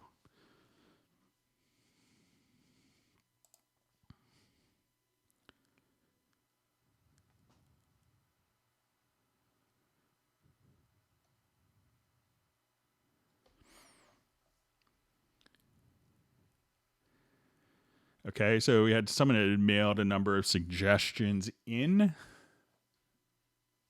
Let's go through some of them. He had some interesting suggestions, which I'll pass on. So on the export audio mixdown, the name of the file appears in the box as default. So it's, it could be sometimes with software design, we don't necessarily want to assume that we're going to provide the name of the file for you. So when we do your export audio mixdown, you may kind of just have that field active and ready to type in. So I think that's probably a better option, but I can see where maybe having a preference for that could be helpful. Okay, so we have a question, make glissando possible in the MIDI editor. Glissando is possible with pitch bend. I don't think a function in the editor would be that hard.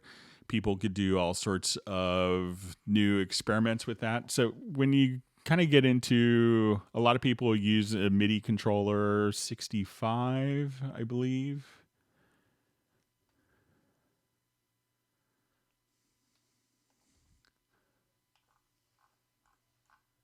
See if my MIDI CC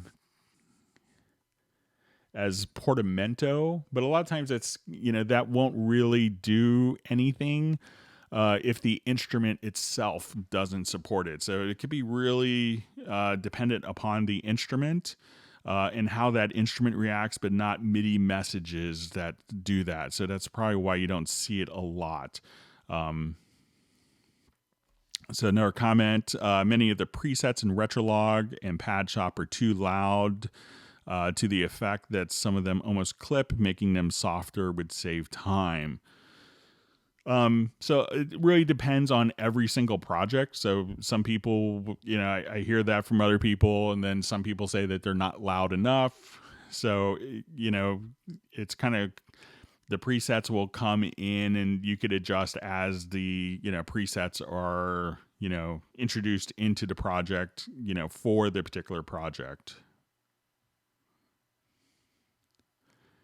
All right, so question, would it be possible to have automation presets in the editors and automation lanes with an easy starting point? We can maybe save time. For example, for strings, a small crescendo, a decrescendo at the end of a long note, velocity, the notes on the beat a bit louder without having to use a difficult logical editor formula. I think by the time you had something like that set up, like the crescendo, decrescendo is often going to be handled by the instrument itself. But I think if you start playing around and there's, I did a tutorial on, if you look on the Greg Ondo Q&A series on the logical editor, and you could see how to set up. And once you set up a logical editor preset, you don't have to remember how to do it. You could save it and assign a keyboard shortcut to it. So you don't have to kind of rack your brain every time. Okay, so there's also a suggestion for Will Dorico, for Dorico to function as a standalone and a sub program in Cubase? So I'm not sure if we'll see it be a sub program in Cubase, but I think we may see some tighter integration coming in now that kind of their core feature set is fully realized, especially with Dorico 3.5. It's a really wonderful program. Okay, question. In the MIDI editor, you can easily add a lane, but to remove a lane, you have to scroll down to the bottom of the menu, maybe a minus sign, not to delete, but to hide it. Maybe, okay, so when you do this, a lot of times what you could do with, and I think, and there's also some other comments about controller lanes. So one of the things that you can do with controller lanes is if you have a number of MIDI CC messages, so let's say you have, expression, modulation, volume, pretty typical composer. And at this point, you could, if you have written those data in, you don't have to, you could just say show used controllers. And then at that point, you could just, any controller that you've used will automatically be populated. So you don't have to go through and add those. You could also save different presets. So you could add a preset. So if you know that you always want to see this particular controller, you could save a global, so again, very typical scoring composers. Workflow would be, velocity, expression mod, and volume. So save that as a preset so you could always have those visible. So, play around a bit more with some of the different options for, for your controller lanes there that a lot of people miss. Okay. Okay, maybe offline processing for MIDI. Would that be possible? So if I have MIDI data here, and let's say if I added a MIDI delay, so we could do a lot of offline processing, kind of using, some of the MIDI plugins. So let's say if I add an Apache, or let's just say MIDI Echo. Okay, so at this point, I've done that. So this will be processed in real time directly through this. But if you go to the MIDI menu and so let's say,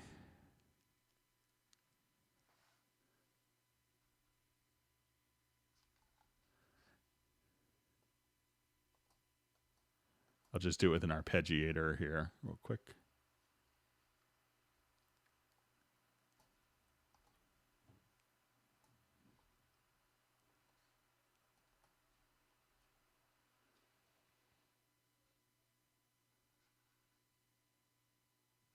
And you choose freeze MIDI modifier. So if we look at this MIDI part here, now that I'll run it through like a sequence, I'll choose freeze MIDI modifiers, and that will change and take the different effects of different MIDI plugins into account. So let's say if I changed this preset, and I'll just do freeze MIDI modifiers, then that will change. Bear with me one second. My son's knocking again.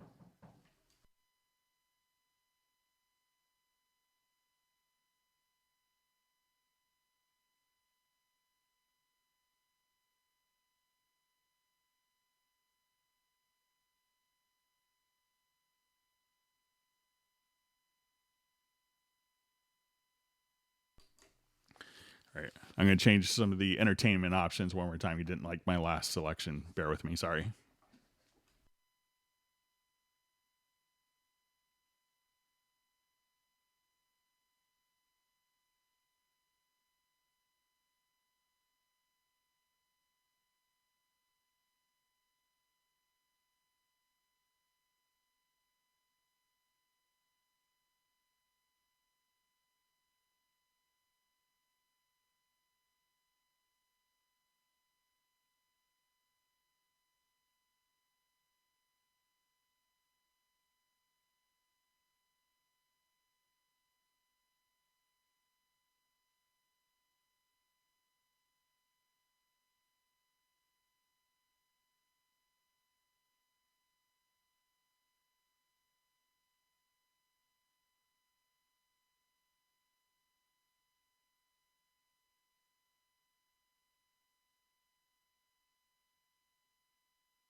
Okay, so I think we're okay with our next Disney show. All right.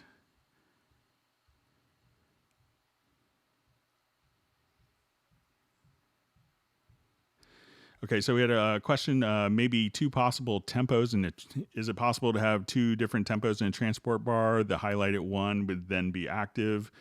When I play in a fast project, I do that in a much lower tempo, as almost every composer does. Otherwise, I would spend hours to play it right in the high tempo. But after each event or track that I played, I have to control if it works for the high tempo too. Does it have to toggle frequently between the high and low tempo? So what I've seen a lot of people do in situations like that is they may have a tempo of, let's say, so I'll turn on, let's say, our metronome here. And this may be their recording tempo, and then their playback tempo, they just activate the master timeline. So you can start off with a much slower tempo to play a part in, and then when you activate the tempo track, you could have that be faster. Now, you could also, if you had the tempo track selected, you could also have different track versions. So if you want to make a new track version of different tempos, you could then switch between the track versions as well.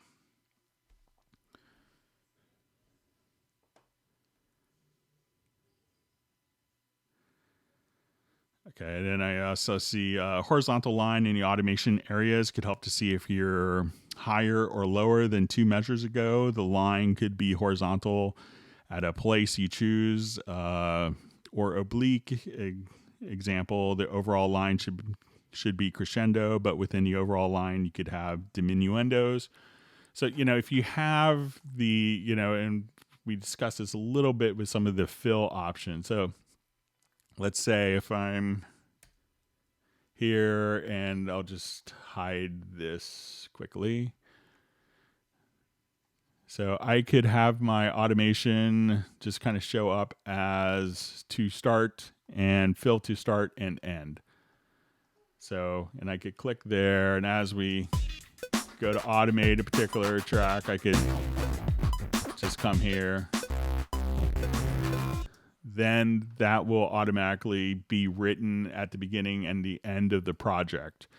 So that, I think, should be able to serve as kind of like the reference point for you to judge.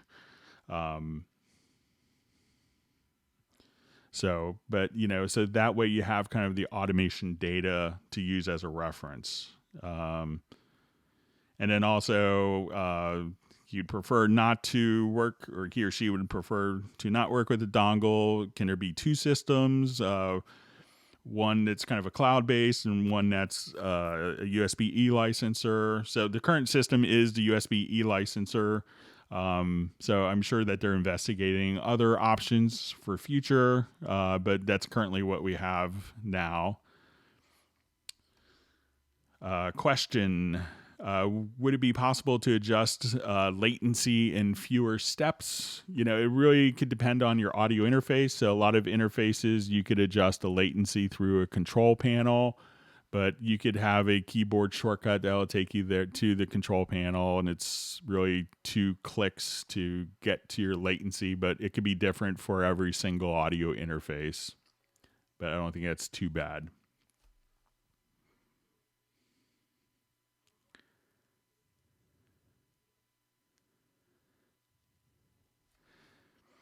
Okay, so a question that was mailed in: is there a repeatable process that could be applied with Cubase Pro to master a group of completed arrangements to ensure their overall volume levels are consistent? For instance, I believe iTunes would convert MP3s to AACs, and in a process make sure all the songs play back at consistent volume level.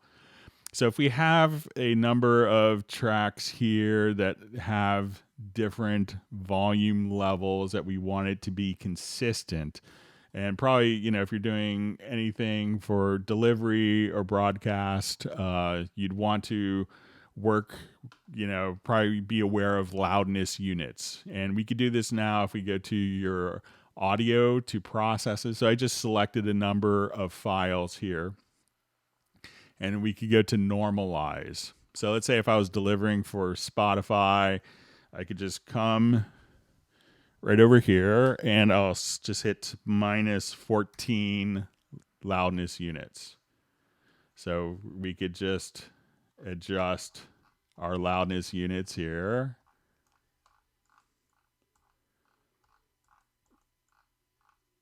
So we'll just say minus 13, or we'll just... All right, so now that we've done that, we'll process all the files so that as the files are selected, we could just have that process done. So we could just do a normalize using loudness units or dB.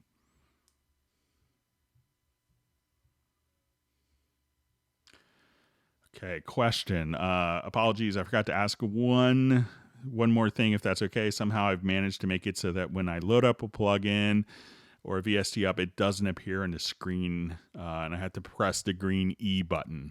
So to have those, so when you come here, by default, we will go to, and we instantiate a plugin.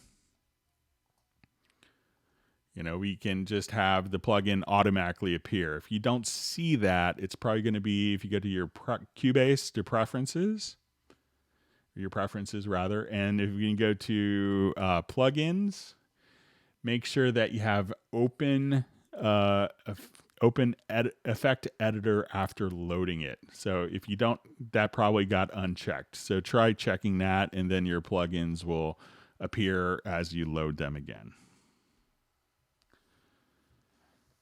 Okay, question. Is it possible to display real value when I write automation? So many times I would love to see the real value of the parameter and not 0 to 100. It doesn't allow to be precise. It happens a lot with third-party plugins like SoundToys. I think, and we had something similar when asked about the generic remote editor.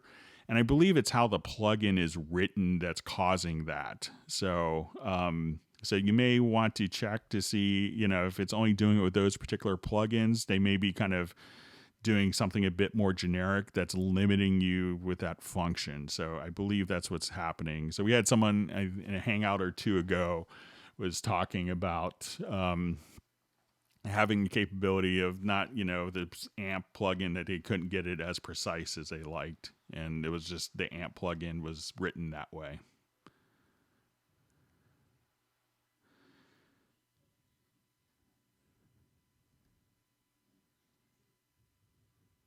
Okay.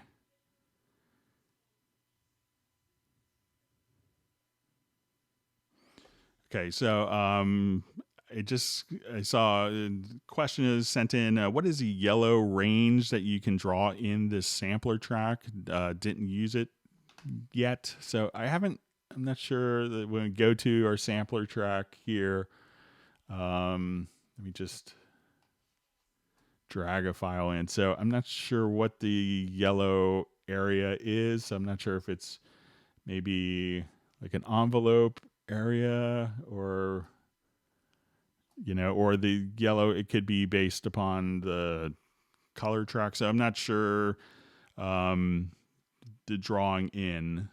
So there's another questions. Is there a key command for resetting selected channels in a console or the equivalent in the channel strip? I couldn't find a keyboard shortcut to do that. But I'll pass that along as a user request. But most of the time it's just going to be done directly from like the channel strip or the channel itself. Okay, so question on preferences, event display folders. Show event details doesn't seem to make a difference when selected in 10.52 Pro. What am I doing wrong? So it could be, so like if I have a couple of different tracks here, we see that like this folder track is containing, and I'll just make some copies of this visually so it can make a little more sense. So you may not see, you see kind of a little bit of an overview here, but when the folder is closed, you could see kind of the different, so I'll make this bigger. you can see the different contents of the folder here. But if the folder is open, you may not notice it as much because it's, unnecessary. So, but when a folder is closed, and that's a preference when you go to event display to folders. So if I say, let's uncheck show event details and hit OK, at that point, that display goes away. So when I come here and hit apply, then we could see kind of the little bit of the content of the folders themselves. So make sure that you have the folder closed, because otherwise it could be just a bit unnecessary and it could be a bit confusing as am I editing here or editing there. So it's so I think that was most of the questions that were sent in advance. Let's go ahead and back to the live stream. We've got maybe a couple more minutes and we'll wrap up. Thanks for all the wonderful questions. Again, if you've learned something, please feel free to like the Hangout. Okay, let's just move on so we get another question or two in.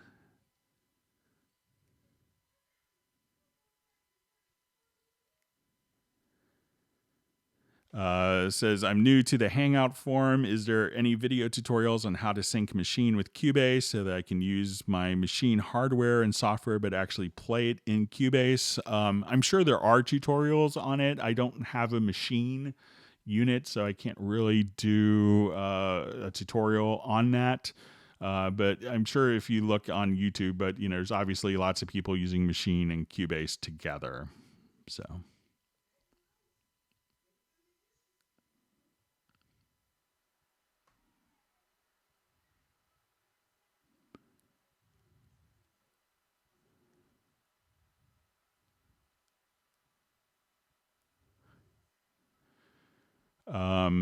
Can you show us a technique for avoiding having cloudy sounding mixes, please? It's really hard to know like what could be causing a cloudy sounding mix without hearing it, but something that I see a lot of people, something that can help a lot, is kind of just overall kind of using kind of less effects sometimes can make a big difference. But when we're here, we could also, like if people are doing a lot of reverbs, try cutting off like the low end on reverb and the low end on a lot of tracks, because that can kind of add a lot of mud. And also having just a great arrangement can obviously help your mix. The best mixes are ones that have the best arrangements, I've always found.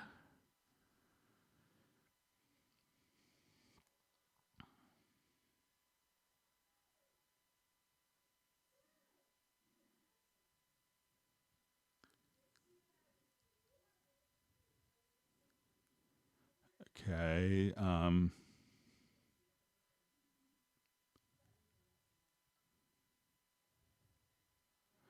Okay, so with that, we're just about, I guess we've almost gone 4 hours. And if I go a little bit longer, we won't have kind of automatic closed captioning, which is really helpful for people in other languages. So it could be translated. So we'll go ahead and start to wrap up the Hangout. Thanks to everyone for great questions. This is a really interesting Hangout. I thought there's a lot of really wonderful questions. I hope everyone has learned something new. And again, if you have, subscribe to the channel, make sure that you like the video, leave a nice comment if you want, leave a hateful comment if you thought it was terrible. But we'll do that. We'll try to get the index done late tonight. So I'll go through, listen to it again, and have the index of topics. We'll be doing another Hangout on Tuesday. So at the same time, during the stay home era, we're trying to do them on Tuesdays and Fridays until schedules change. So, and we'll try to, and if you want to send questions in advance, send it to clubcubase@steinberg.de. I want everyone to please stay safe and healthy. That's the most important thing. And, make some great music this weekend with your Cubase. And we hope that, thank you so much. It's just a thrill to see people from all over the world being able to, learn stuff and get together like this. I think it's really wonderful. So have a wonderful weekend. Look for the index, and we'll see you on Tuesday. And please take care. Goodbye.